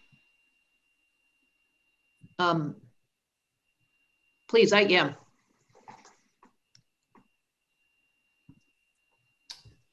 Good evening, Madam Chair and Commissioners. I appreciate the opportunity to speak, and I'll just provide a little bit of context. My name is Matt Fabry. I work for the City County Association of Governments of San Mateo County. I manage the countywide stormwater program, and I apologize if you can hear my kids practicing their musical instruments in the background.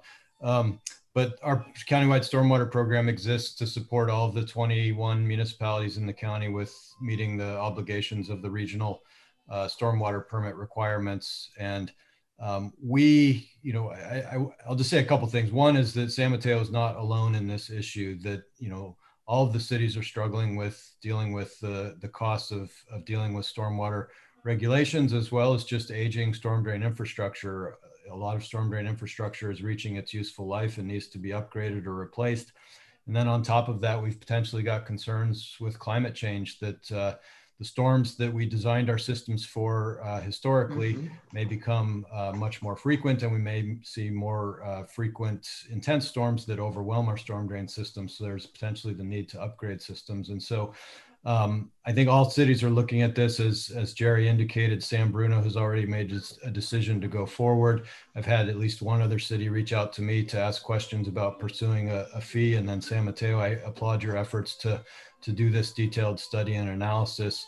I will say that CCAG did embark on the process of looking at a countywide Prop 218 stormwater initiative, and we actually utilized SCI for that effort.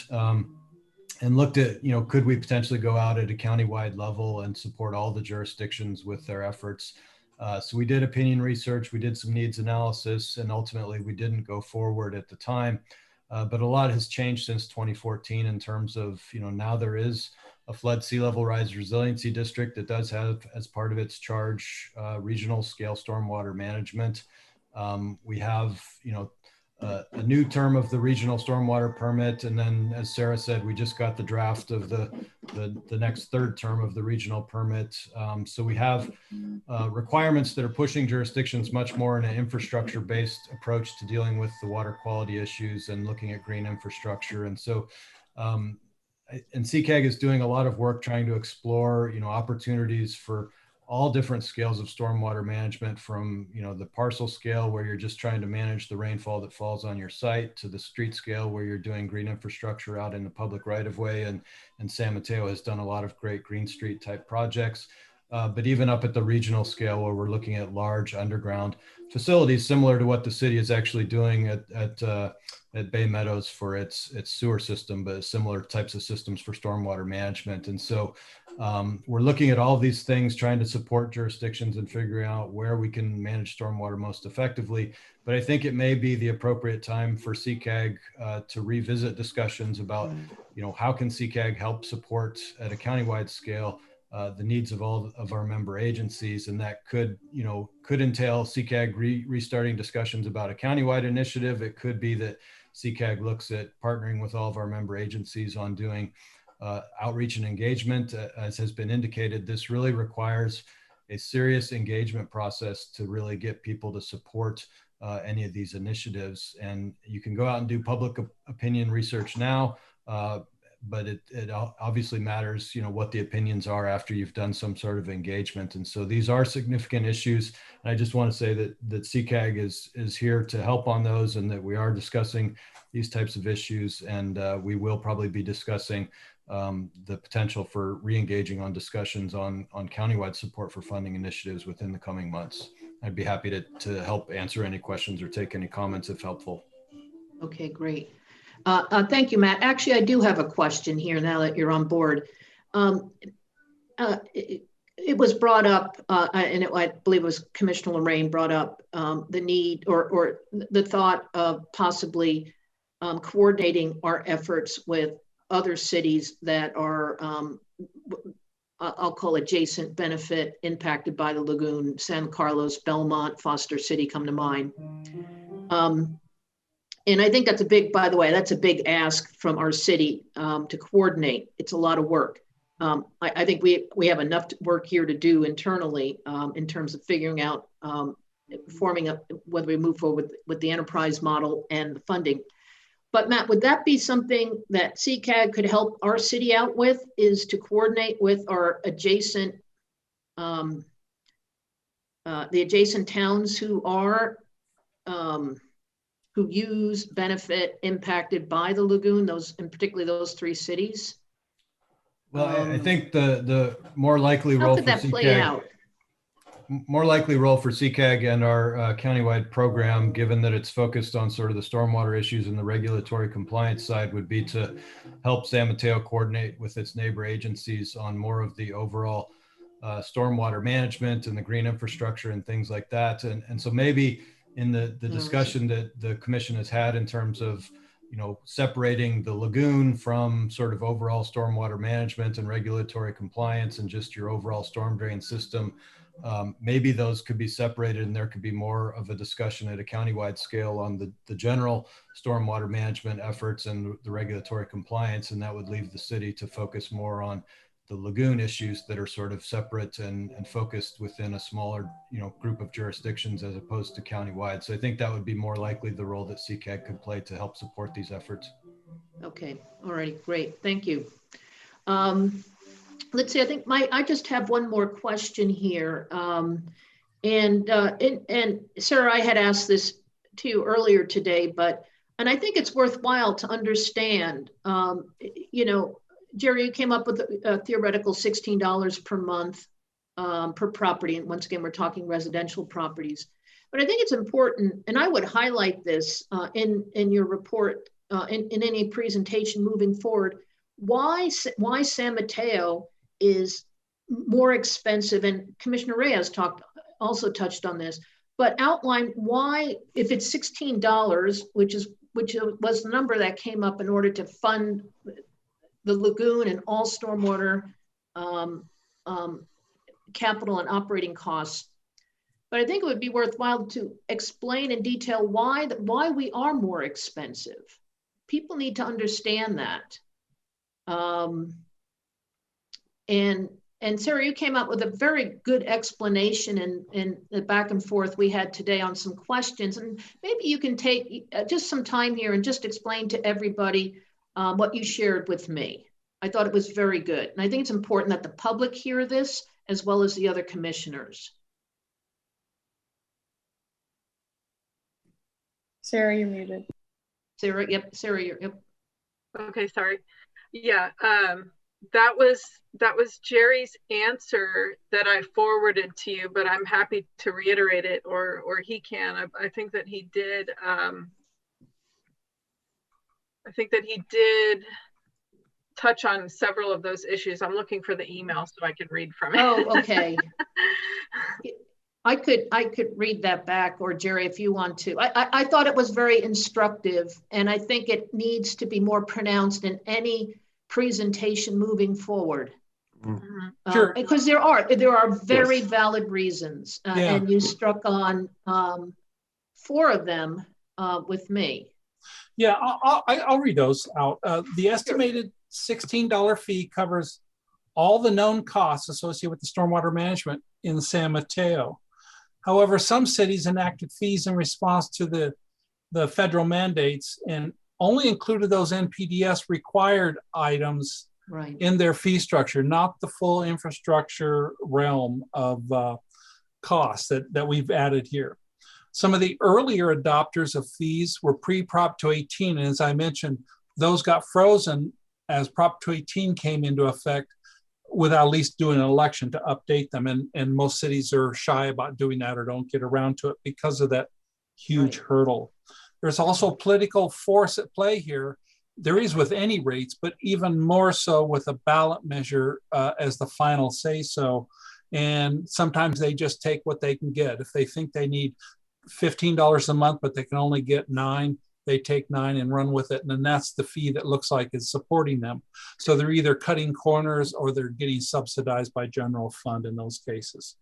And then the final was each community approaches stormwater management in its own way, and each with its own financial burdens. As I mentioned earlier, you guys have a lagoon that most cities don't have. Other cities get by real easily where they just drain quickly into creeks that are handled by someone else. And other cities have more, like you do with the lagoon and Alameda does with the shoreline and the sea level rise that they deal with, and scads of pump stations and all they have over 250 outfalls, for crying out loud. So every city has their own roster of things they have to do. Right. Yeah, great. Thank you. And I think I would emphasize that more in any presentation reports you have moving forward. Okay, thank you. Those are my questions. Commissioner Ray. I'm sorry, through the chair, if I might ask one last question. Financing options. So, a big portion of this does feel like a one-time capital expense piece, right? And so that can sometimes be amenable to financing, and you speak to that somewhat in the report, but not much in your presentation here. Is that because there aren't sufficient fees to support the service of such financing, or and what I'm thinking here is that the upside of financing is that it's a fixed term thing. So you get in and you get out at some point, and if there are certain fees associated with that, it can be easier to enlist community support over something that's fixed term as opposed to an indefinite tax. No, sure. I could talk a little bit about financing. I can only go so far because we're not authorized by the Security and Exchange Commission to be municipal advisor, so I can't get into the nuances of the marketplace. But in general, if you have a fee, $16 or $12, whatever it is, adopted, and that's a very secure revenue stream when it comes to what the market looks at as far as how reliable is it you can pay the loan back. You can go into a debt structure, like sell bonds, certificates of participations, things like that, very easily once you have this revenue stream in place. You just have to do your financial analysis, make sure you have the appropriate coverage for the debt service so you can afford it. With a large capital program, that actually lends itself to a general obligation bond, which is a different kind of animal. And it's funded not through a user fee, but it's attached to the ad valorem portion of your taxes. So as property values go up, or houses are flipped out of Prop 13 freezes and stuff like that, and all the assessed value goes up, your revenues go up. So your debt repayment can be structured for an escalating revenue stream to go with it. But that does require an election too, and with a 2/3 majority, I believe. But it's focused around just building projects. You cannot even use that for operations and maintenance, just for the design and construction of projects. But with major projects like you have, those sell well. People like brick and mortar solutions to problems. They understand that. So there's those types of opportunities out there for the debt side of things. And with interest rates so silly low these days, the difference between the cost of debt is almost nothing compared to the cost of delaying the project, because projects get more expensive every year that you don't do them. So as those two percentage escalators come closer together, it almost costs you nothing to go into debt rather and do the work now. In the meantime, your community gets these shiny new projects, more reliability, and better confidence for future performance right off the bat, instead of having to pay for all these years and waiting 5, 10, 20 years to get the work done. So there's a good case for using debt. Some cities don't like it. You have debt formula as far as what your city can burden under debt, but if you have a new revenue stream, it's sort of its own calculation as far as dedicating a revenue stream rather than just your general fund. So there's a good case for debt if you were to get the funds in place, but it all relies on an underlying dedicated and sustainable funding structure. Right, but what I hear you saying is none of the existing fees and revenue mechanisms that we have would be adequate for that sort of debt service requirement. Is that correct? You mean your revenue streams that you have now?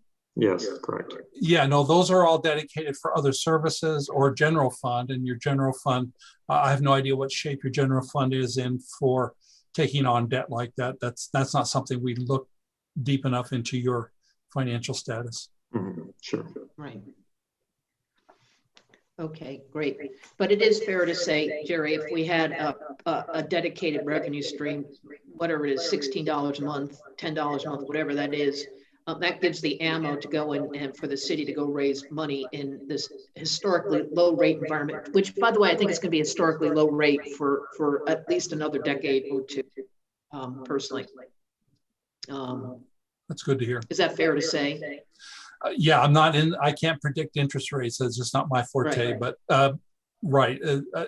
I'm estimating a 4% interest rate on bonds, which is a lot higher than what you would probably actually get in the marketplace. Mm-hmm. Got it. Okay, great.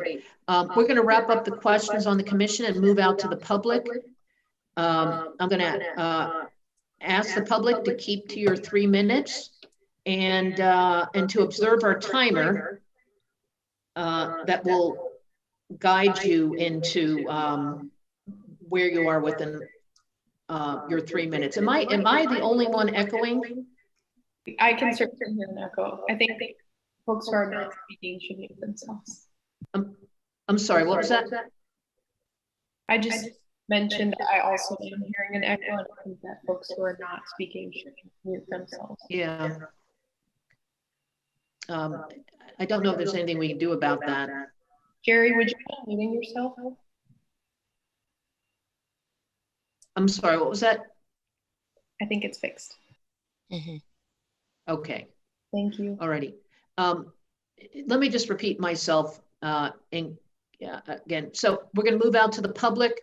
I'm going to ask each of the speakers to adhere to the 3 minutes. My sense is we have probably close to about 10 or so speakers, and we've also, to help you stay within your time, we're going to be putting up a timer, and it will be in the upper left-hand quadrant. So Cookie? Yes, I show one speaker, Marina. Okay, well, we only have one speaker. Okay, I'm seeing all these attendees. Okay, so out of all the attendees, we have a speaker. Okay, great. Marina, please. Yes, my name is Marina Godfrey, and I am a resident of Laguna Vista. I live right on the lagoon, and I'm part of the Laguna committee, Marina Lagoon Committee at Laguna Vista, backed by RHOA. I want to just make 3 comments. First of all, thank you very much for the very informative presentation. A lot of you covered a lot of my questions in your own ways. I would really like to address the fact that we can't wait too long to get that first phase started.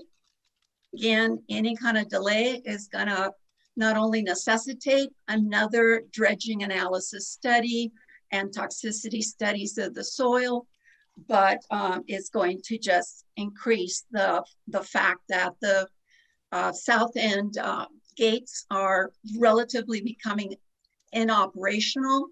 And for example, last year, In March, in order to open the gates to let the water in on the first rise of water, 5 feet was excavated by the crew of Public Works in order to get that open. And they stated that that had accumulated in 1 year on the Belmont side. So I'd like for you guys to really consider, advising the city council to look for funding with the backing of city councils of Belmont, San Carlos, and Foster City, and to look at the possibility of funding through the Flooding and Sea Level Rise Resiliency Agency, since the primary purpose of the lagoon is as a water retention basin. The other thing is that, again, in terms of timeliness and impetus, it seems to me that a lot of the costs are hinged on the toxicity of the soil and whether it can be moved to Ox Mountain or to a further distance. And it seems to me, and Commissioner Nunez raised it, that study could probably be done sooner rather than later. If I remember correctly, in the feasibility study, the dredging study of 2018, the soil was not deemed toxic by Muffet and Nichols Construction and Engineering Company. And so I think that that could probably be done again sooner rather than later without having to wait for any kind of voting input. And the third thing is about branding. This is a gem that the city of San Mateo doesn't know much about. And so it's going to be very hard to pass if it's not deemed as valuable as far as revenues, but also as a recreational area. So I think branding has been largely negligent, and those are my comments. And great, thank you, Mareva, and thank you for your letter, by the way, to the commission. We received it. thank you. Cookie, I have one we have more speaker. Right, Yeah. Valerie Oblath. Valerie? Am I unmuted now? Yes, you are. We can hear you. Thank you very much. I'm a resident also of Laguna Vista homeowners. I'm also on the board, so as the treasurer, I truly appreciate the financial analysis that was done. Thank you very much to all of you. And thank you also for providing us this report. I have 2 questions. One is to Jerry, and the second one is to Sarah. Jerry, could you confirm or clarify for me with regard to the... excuse me, Valerie? Valerie? Yes. Yeah. This is only open for comments.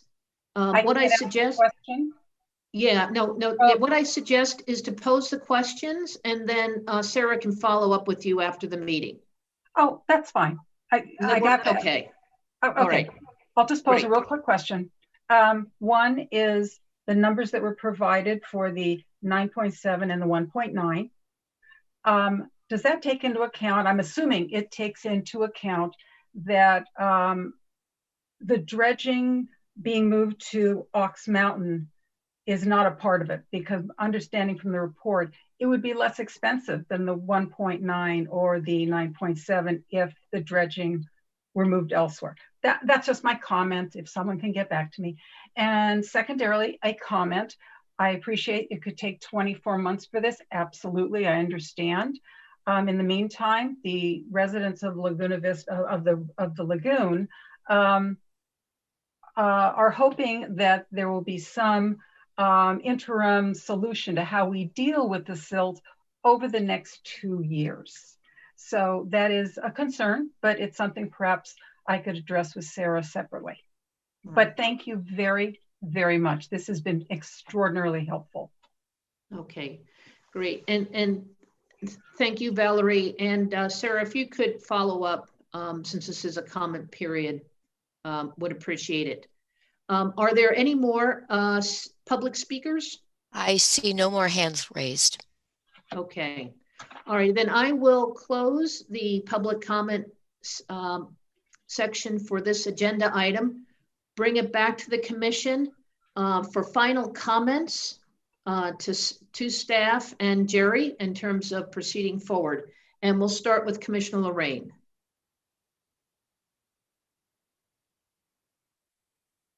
Oh, you're on mute. Oh, there you are. Thank you. Thank you, Great. Chair. Okay. I was just being safe. Don't want any echoes. So I appreciate it. I would just say, I do, again, appreciate the report tonight. I currently feel from what's been pretty comfortable with what's been discussed so far. Pursuing stormwater management with a utility and property-based funding like water and garbage seems logical to me, especially given the backlog that we have. It certainly feels like we have a long road ahead of us, a lot more information to collect. The costs we're discussing tonight may change. Parts of the strategy for funding it may change as well. We have community input to collect and so on. But we appear to be on the right track so far from what I can tell. And we clearly need to do something about this, as has been mentioned by many already, as soon as we can, for multiple reasons. As was mentioned in the report tonight and by Mr. Fabry and others, climate change and sea level rise concerns make this work all the more important. And I did have the privilege of visiting the southern end of the lagoon in the Laguna Vista area with some of our commenters tonight. I appreciate their time and their willingness to show me around. I personally, before this item last year, did not fully appreciate how large the lagoon is and how many of San Mateo's residents are right out there on the waterfront and experiencing what right now is just dry land out there for multiple months in the year. So clearly the siltation and sedimentation is an issue. So I look forward to updates on the toxicity study, Ox Mountain's viability, funding and partnership opportunities with other stakeholders, as has been discussed, and including CCAG. Thank you, Mr. Fabry, for attending and your contributions. Those are my comments. Great. And thank you. Commissioner Nunez?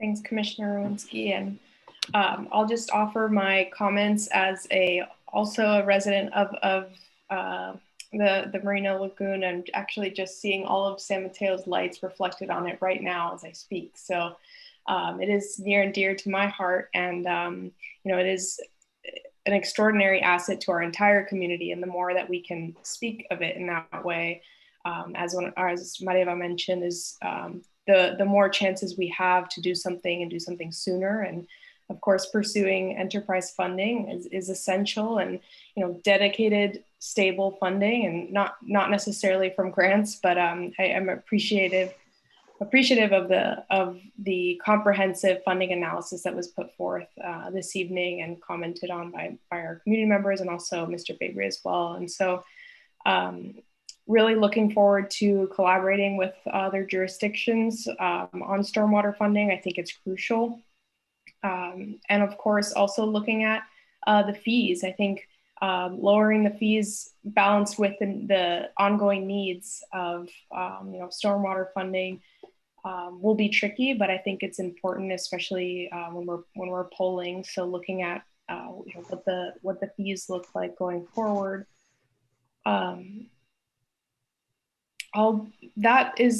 Those are all of my comments. Really just thanking folks who have joined and who have persisted with this item, and really elevating kind of their concerns. You know, this is something that residents around here deal with on a daily basis, and as the water levels continue to lower on a weekly or, you know, bi-weekly basis, it's evident that we need to do something, and doing something sooner the better. So thank you so much for the attention to this matter. And thank you. Commissioner Robbins? Yeah, just I'll echo the fact that great appreciation for the study. It's very valuable. It's a real issue. I mean, the value of the amenity is huge, and I respect and know a lot of people who live around the lagoon, but it's really the environmental impact that from a city point of view, we have to think about. And, you know, otherwise we could come up with a special district and let the Marina people who wouldn't like it, but fund it and make that amenity, you know, all that more appealing for them and value to their homes. And that may have to be an element, which is why I brought up the hybrid idea. But I think we need to keep moving on this because of the environmental impacts on the entire city. So I think it's a good thing, and we should pass it on to City Council. It'll be interesting to see what happens at the study session. Thanks. Okay. Thank you, Commissioner Robbins. Commissioner Reyes. Thank you. Several things. You know, as one of the speakers pointed out, this really is a gem of the city. I frequently take bike rides along the trail along the lagoon, and it's really fabulous. And I have observed many people recreating, you know, on the water or on the water side. To that point, I do think, Sarah, it's very important in the openings of the presentations, whether it's here or at City Council, to open with 2 or 3 slides that, you know, show the lagoon, what its value is, you know, a few bullet points, what its value is to the city, another slide, significance of the stormwater issue with climate change and the other factors, to always open with what the end objective is and why this is important. Because right now it's not actually coming across in the materials. And so we're losing an opportunity in the community education process through these meetings to really bring that forward, because that's why we're having the conversation. So I would encourage some adjustment there in how this item is being brought forward. Next, we have some really serious challenges in terms of getting this done. You know, I really appreciate the community engagement on this, but we have to bear in mind how challenging this is going to be. You know, if just on the face of it, doing a public poll today, or even at the end of this year on this topic, it's going to probably produce very negative results from the community. If we go out to the community and say, hey, would you support $16 a month, you know, or whatever the number is, right? Even at the end of this year, with the pandemic and the economic situation, there's going to be a lot of concern about anything that's going to burden residents and businesses. You know, the timing of that polling is going to be extremely sensitive, and it probably should wait until next year, which is, you know, not what we want to hear, I know, in terms of the timing of things.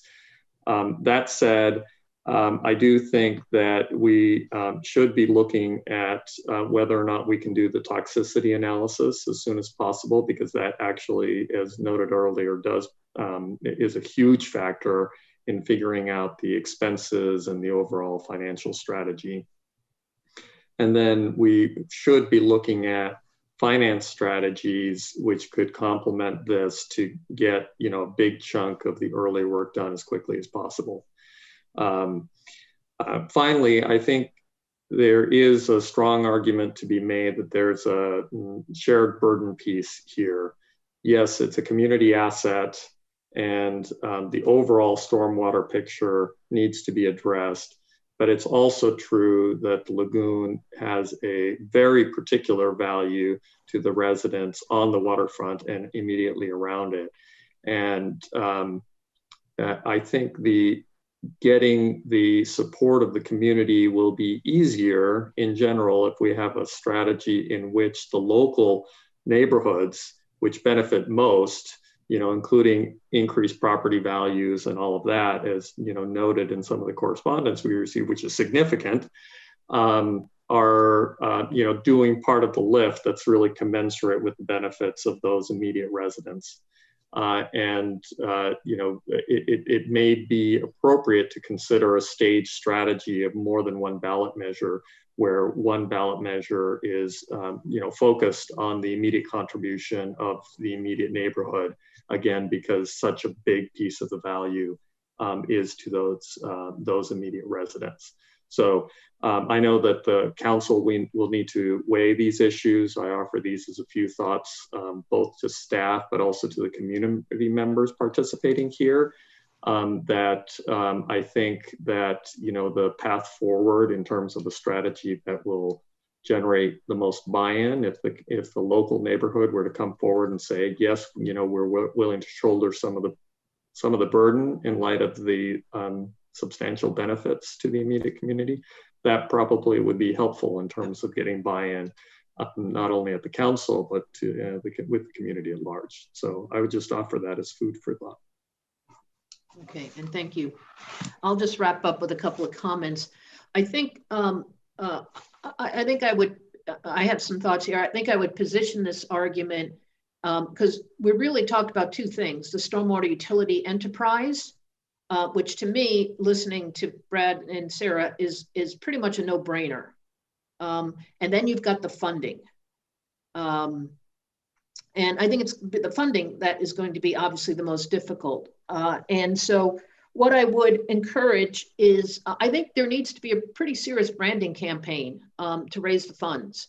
And I think raising a consistent, predictable, sustainable funding source will allow us to go and borrow other money at relatively low interest rates. And some of the items that I think need to be touched on is, I think, you know, this is just as much about funding our stormwater and flood control systems for climate change. That's part of what is coming. That's part of what is being funded in this.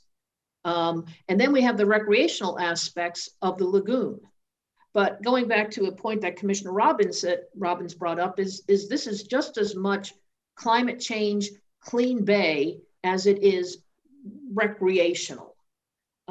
In addition to meeting our regulatory and obligations under MRP, soon to be 3.0, and carrying out our day-to-day operations, whether it's dredging the lagoon or fixing the infrastructure such as the pumps and pipes.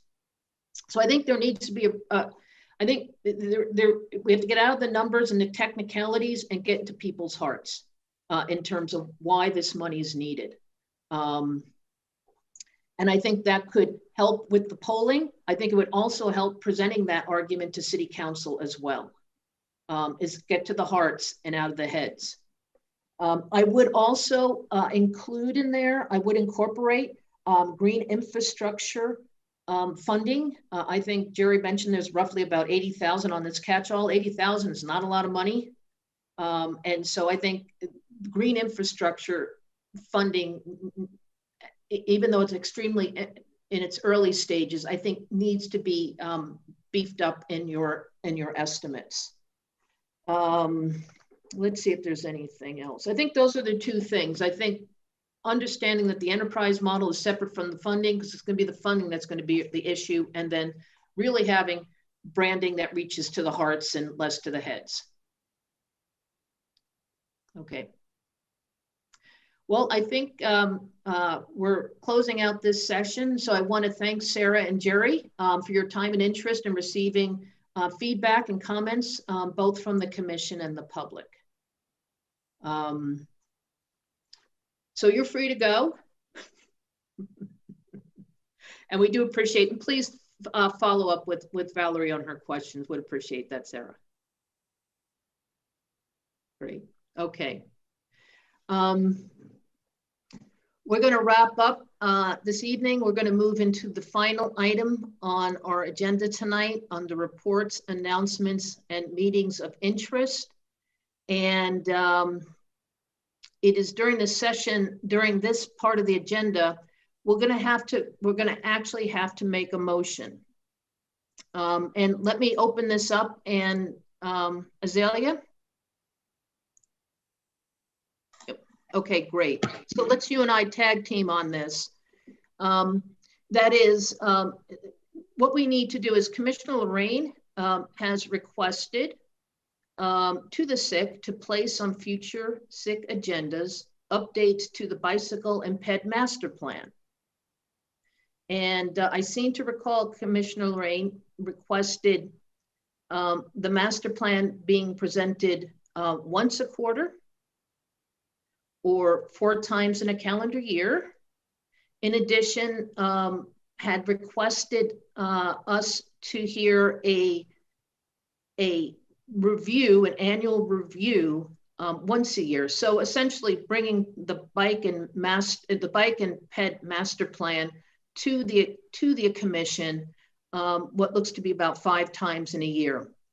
And since this request is to add these items to our agenda, in order for us to do this, we need to vote on this as a commission. And at least 3 votes would be needed to have the bicycle master plan heard once every quarter and then an annual review also. So basically 5 times within a calendar year. And I want to impress on everybody that to meet this request requires a lot of staff time and to prepare and present, and commission meeting times in terms of receiving the updates and discussing the updates. And we all know time is a finite resource.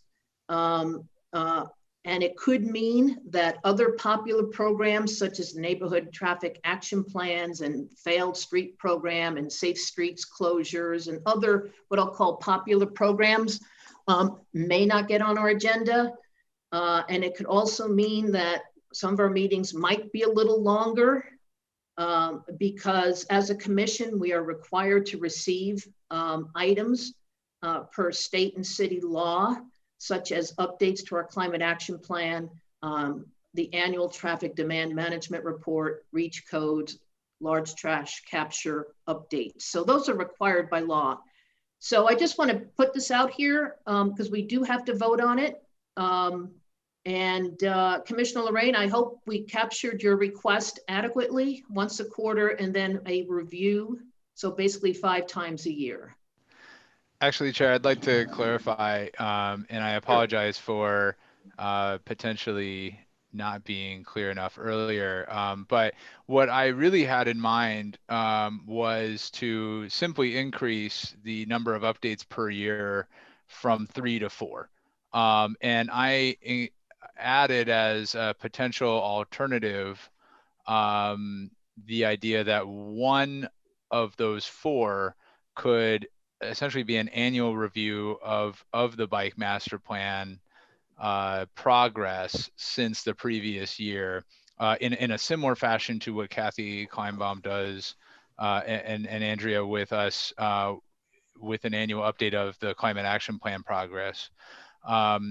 So I think I would like to just submit that as a clarification. I think really my goal was to get us to review bike and ped projects a little more quarterly as opposed to 3 times a year. It struck me that one way to do that might be to keep the 3 updates of the year on calendar as being proposed, but perhaps adding one more item of an annual review of progress to date, on a different month, effectively giving us 4 bike ped items in the year.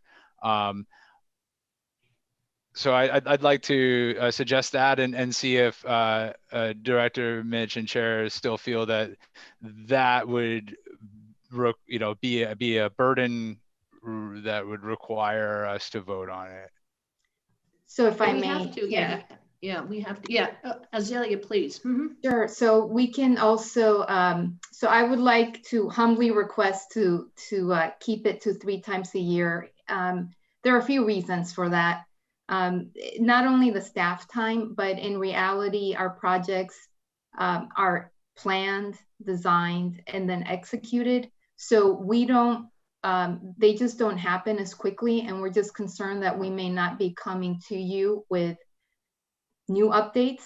However, what we are focusing on is our webpage. We're trying to make the bicycle master plan interactive and to keep that updated.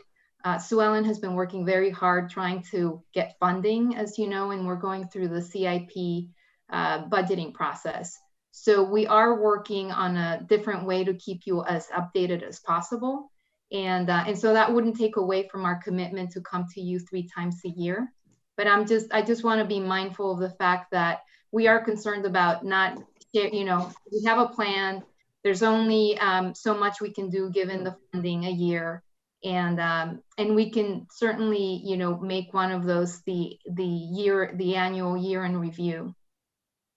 Right. Yeah. I'm through the chair. I might also add that I think it would be helpful for commission colleagues to remember that much of our bike infrastructure projects are reliant on grant funds, and those take a ton of time to apply for. And while a commission update, you know, one more commission update might be nice to have, I think having website updates on an interactive map where the community could realistically look at that more readily than attending a 7 p.m. you know, couple hour meeting. I think it's more accessible to the community, and I'll leave it at that. Sure. Can I ask a question? I must have missed it. When did we vote to have the bike ped plan 3 times a year? Did we make that commitment? I feel like I just suggested that at that a previous meeting, and people were cool enough to agree and move forward with it. Yeah, I don't remember that. Commissioner Reyes? I'm a little surprised. So I know Commissioner Lorraine's intents are very good here. I'm a little bit concerned about the cadence.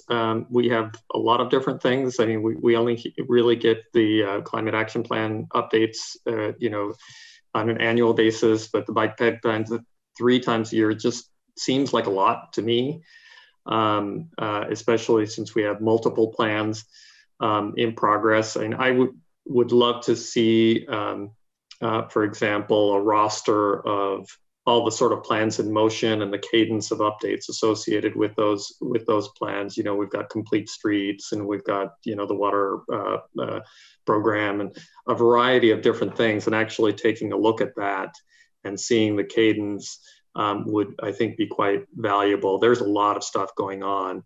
And I'm a little bit concerned that even 3 times a year is a lot, and we may not see much motion from one update to the next. You know, I think you know, perhaps more interesting would be to have some mechanism to have a little more sense of progress across all the projects, like some sort of dashboard where you could see, you know, some key metrics and you could look at that across all of the major projects, which, you know, I understand that what I'm suggesting here is a non-trivial thing, but that would be enormously valuable. And then we could evaluate, you know, more easily what makes sense in terms of some of the areas where we might want to have more regular things, where there actually is, you know, some substantive activity happening. So I would prefer not to have, to be honest, prefer not to have the bike ped plan 3 times a year. I'm just concerned that might be elevating that without necessarily enough activity to support that. Right. Yep. And I would somewhat, look, I'm a big fan of the bike ped plan, but I am genuinely concerned that time is so finite, both for staff and for us and the meetings. And look, there's a lot coming down. We're going to hear the big ADA citywide assessment here momentarily, and that's got federal and state laws.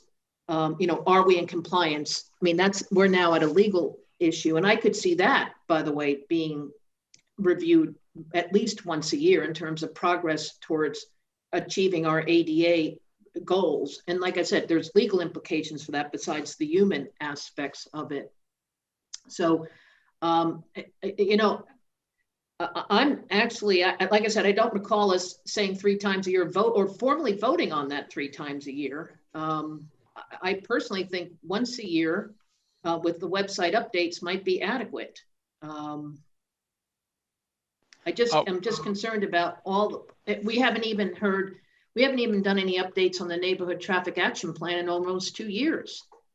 And that's not, that's a substantial investment of both staff and the city's money and residents' time. And this would be, and that also needs an update as well. I'm also concerned too, if we do bike ped 3 times a year, do we set a precedent? And if so, what is that precedent? Commissioner Robbins. Yeah, I've been a commissioner on this and on prior commission for a dozen years now. I am very loath to have, I actually don't even think it's binding, but to have the commission start setting our own agenda. It really flows down from council to staff. I have no problem with us requesting that there's some speaker or some information that we think we're missing that would help us do our job, but do our job better. But trying to set some firm parameters, I just think makes staff's job more difficult and makes it more difficult for them to respond to the truly elected representatives who are the city council. So that, and I would suggest we call this question if we want to have a vote. If Commissioner Lorraine would like to make a motion, we can then have a vote, but I do think we're beating it to death a little bit. Right. So is the motion to hear the bike ped plan 3 times a year or 4 times a year? Well, let me start by withdrawing my bid for additional meetings beyond 3 meetings a year, which I believe is what prompted this current discussion. I appreciate Azalea's offer to increase information available on the website and think that may indeed be a good enough trade-off for what I had in mind when suggesting what I suggested in the January meeting. So I think that's fine. With regard to cutting updates from 3 to fewer, I would just remind the commissioners that we are supposedly the Bike Ped Advisory Committee of the City of San Mateo. And I imagine most BPACs meet more than 3 times a year, or at least 3 times a year. And indeed, the last item we had in January was full of updates from the last update. I had so many questions, I couldn't even ask all the questions. There was plenty to discuss. Some of it went without discussion. And if the commission feels that it has too much on its agenda to be meeting 3 times a year on bike ped updates, I would think that we may need to, perhaps discuss with council or staff the recommendation in our own bike master plan update of commissioning a new BPAC to operate separately so that these items can be addressed, and we can perhaps have more time for other things. But I would advocate for 3 times a year if it were within. If Azalea felt there was room for it. I think that's a vote that we have to take, Commissioner Lorraine, which I think is where we're coming to, is having the bike ped program 3 times a year. We're talking calendar year versus fiscal year. Is that correct? Sorry? Is the motion to propose to the commission that staff present the bike ped master plan 3 times during a calendar year? Well, is that required, Azalea? Or Chair, are you suggesting that we need to vote on that? My understanding is if we're going to do something like this, we have to vote. The commission has to vote on it. Yes, that is correct. That is correct. Yeah. If I may, through the chair, please, yeah. Call from the beginning of the meeting, it sounded like we had voted on that in the past. We had voted on 3 in the past. Is that correct? I don't recall it. I don't recall a formal vote, which we're going to do now, on 3 times a year. I don't know if Cookie can chime in. It was my understanding. I don't know if it was a formal vote, but certainly a desire. So to do so, I know that we in staff that was our perceived commitment for the year, the 3 times. But I would have to So is ask it going to be if it for, was formal. right? Is it going to be for 1 year or ongoing? A year. A year. Okay, so 1 year, 3 times for 1 year. Oh, well, that depends on what you all vote. If it's a recurring thing. I think that's what you're asking, Chair. Right. Is it recurring or is it 1 year? Since I don't remember voting, I'm sorry, but I remember voting on it. So through the chair, yes. through the chair, historically, we would have a PED bike update 3 to 4 times a year. And I think about the last 2 or 3 years, it was more erratic. And so we have tried to put it on, and it's all based on staff time and what other items come up, because we do have to work with the city manager's office with their items, and they haven't had any items, you know, the past couple of months, 3 months. So there are times when we have to bump some of our things off. And so we've been trying to set it up quarterly. Doesn't always happen that way, and like you said, it depends on what items we have going forward and if there has been any changes to the bike ped master plan update. So I mean, it was kind of a loose you know, set of dates to do it quarterly. Right. So is it fair to say somehow there's been some commitment to 3 times a year, but that is based on staff time, agenda, and other items that may be more pressing, that may have some legal implications? Is that I have what no we're saying? recollection that we ever voted on this. I would have. Yeah, I don't recall it either. So yeah, what I seem to recall is bringing it up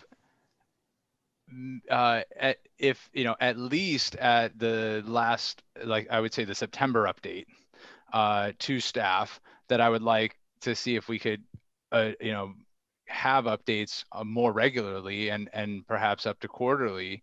And I if I recall correctly, Brad may have replied by saying that, you know, staff could look into having more regular updates, maybe not committing to any particular number or whatever. But in our December meeting, when it seemed that the number was arrived at, was 3. And Brad thought he seemed to think that perhaps once every 4 months could be done, and that would be sufficient. And so, you know, I agree. I don't think the commission necessarily voted on it. But I feel that the September update was the one update we received in 2020, to go back to Cookie's what she mentioned. And I even, frankly, when I discussed, you know, my interest in rejoining the commission with council for the appointment interviews, I mentioned an interest in increasing our activity on bike and ped.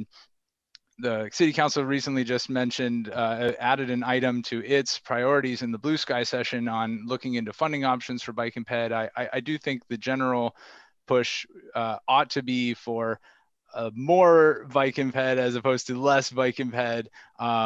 So I would, if we need to vote on 3, I would be happy to make a motion for 3 and withdraw additional requests. right. And that's 3 based on what staff can and cannot do. Yeah, I mean, if we, yeah, that would work for me, I suppose. Right. Okay. All right. So if that is the motion, I guess, do we do a roll call on this, Cookie, or? Yes, we'd have to do a roll call. Okay. All righty. Okay. Chair Rowinski. I'm struggling with this, but I might pass on it. I'm sorry. I just see too many other. I'll pass. No. Okay. Chair Nunez. Yes. Chair Lorraine. Yes. Commissioner Reyes. Yes.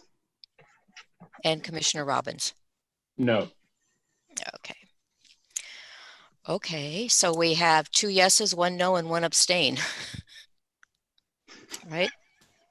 Or three, we have I thought I heard three. three yeses. We have three I yeses. think I'm we have sorry. 3 yeses. We have 3 right. yeses. And sorry. 3 yeses and 2 nos. So, okay. And for all what right, it's then worth, we've got this. I'm sorry. Excuse me. Yes, if I may. For what it's worth, Azalea, you may want to check with counsel's office. I don't think we have authority to require this. It's, you know, it's a nice thought, and I too support putting more efforts into the bike plan, but you know, commission doesn't have the authority to set the agenda like that, quite frankly. I don't know that that's true. We regularly invite things to be brought. It's part of our normal. We regularly ask, process. But I think if we check with counsel's office, you find we don't have that authority. I suggest that staff do that. Yeah, it hasn't been consistent, certainly with the Sustainability Commission past history, and I don't know that that's. I mean, it's certainly appropriate for staff to double check on that, but it's not consistent with my understanding. I will follow up to clarify. Okay. Okay. So what we will leave it with is at least 3 times a year based on staff availability and time, and updates, meaningful updates. I mean, it doesn't make sense. We have nothing meaningful. But as Commissioner Robbins brought up, do we have the authority to do this? And so Azalea, if you could let us know at the next, maybe we can bring it up at the next meeting where we are on this, and then we've got this issue cleaned up. Yes. Okay, great. So next meeting, you'll give us an update on Commissioner Robbins' suggestion, but for now, we'll assume 3 times based on meaningful updates, staff time, and agenda time. Okay. All right. Very good. I'm glad we got this out on the ironed out here. All right. With that, any reports, announcement, meetings of interest that anyone would like to share? Actually, there's one other item with regards to forthcoming agendas, and on that topic, we had previously discussed having Cal Water come to present on their plans, particularly in relation to responding to climate change and their climate action plans, and I'd love to get an update from staff on where that stands. Absolutely, yes. So we did have some difficulty reaching out to Cal Water, but they are in the process of updating their urban water management plan, and they can present to the commission next month. So that is something that they let us know last week. So we will be following up with them. And then on another item, I did reach out to the Bay Area Water Supply Conservation Agency, BASCA. They can, asked if they could present to the commission as well in April with sort of the broader view of where we are, state of water supply for the area. So if you would like a, that state of the water address, they can certainly come in April. Sure. Celia, did they say that okay, please, Commissioner Reyes. I'm sorry, through the chair. If I may, I want to make sure that we communicate clearly to Cal Water that we are looking to them to present on their plan, but in particular also present on their plans in relation to climate change. Right. In prior meetings where they have come, frankly, they were not prepared to respond to questions in that area, which was disappointing. And they, at that point in time, specified that they were developing a plan, particularly around climate change, and that they would come and present on that specifically. Right. Yeah. Yeah. And I'd like to echo that too. I think the state of the water is interesting, but I also recall next month we've got some pretty important topics tentatively scheduled, the ADA assessment and the maintenance plan. So I think I would piggyback. If BASCA wants to do that, I would do it when Cal Water does their climate action plan and emergency water planning presentation back to the commission. So I know that Cal Water is under a timeline because they do have to complete their urban water management plan. Right. So we were trying to get them, since we've had difficulty getting a response, we were trying to get them to present what they have to us early so that people do have the opportunity to provide comments when that comment period does come. So that was for March. And in April was when we were thinking bringing to you the BOSCA presentation, given their time frame, and also the ADA transition plan then. Right, and the citywide maintenance plan? Yeah, that may get, given the topics, that will likely get pushed out. We also have to coordinate with the city manager's office on their items. Yeah, I think the Cal Water climate change plan is more pivotal than the BOSCA.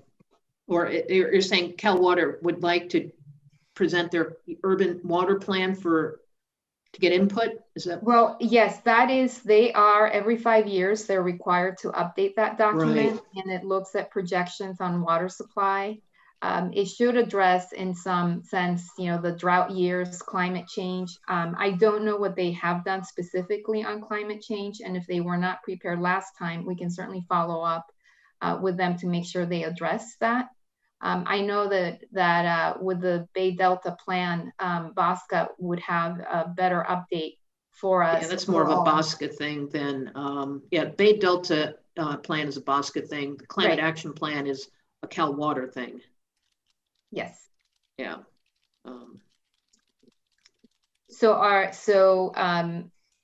If we can, I think it would be just great to get Cal Water in here in March. So we don't miss the window with their not only urban water planning, their 5-year urban water planning. 5-year.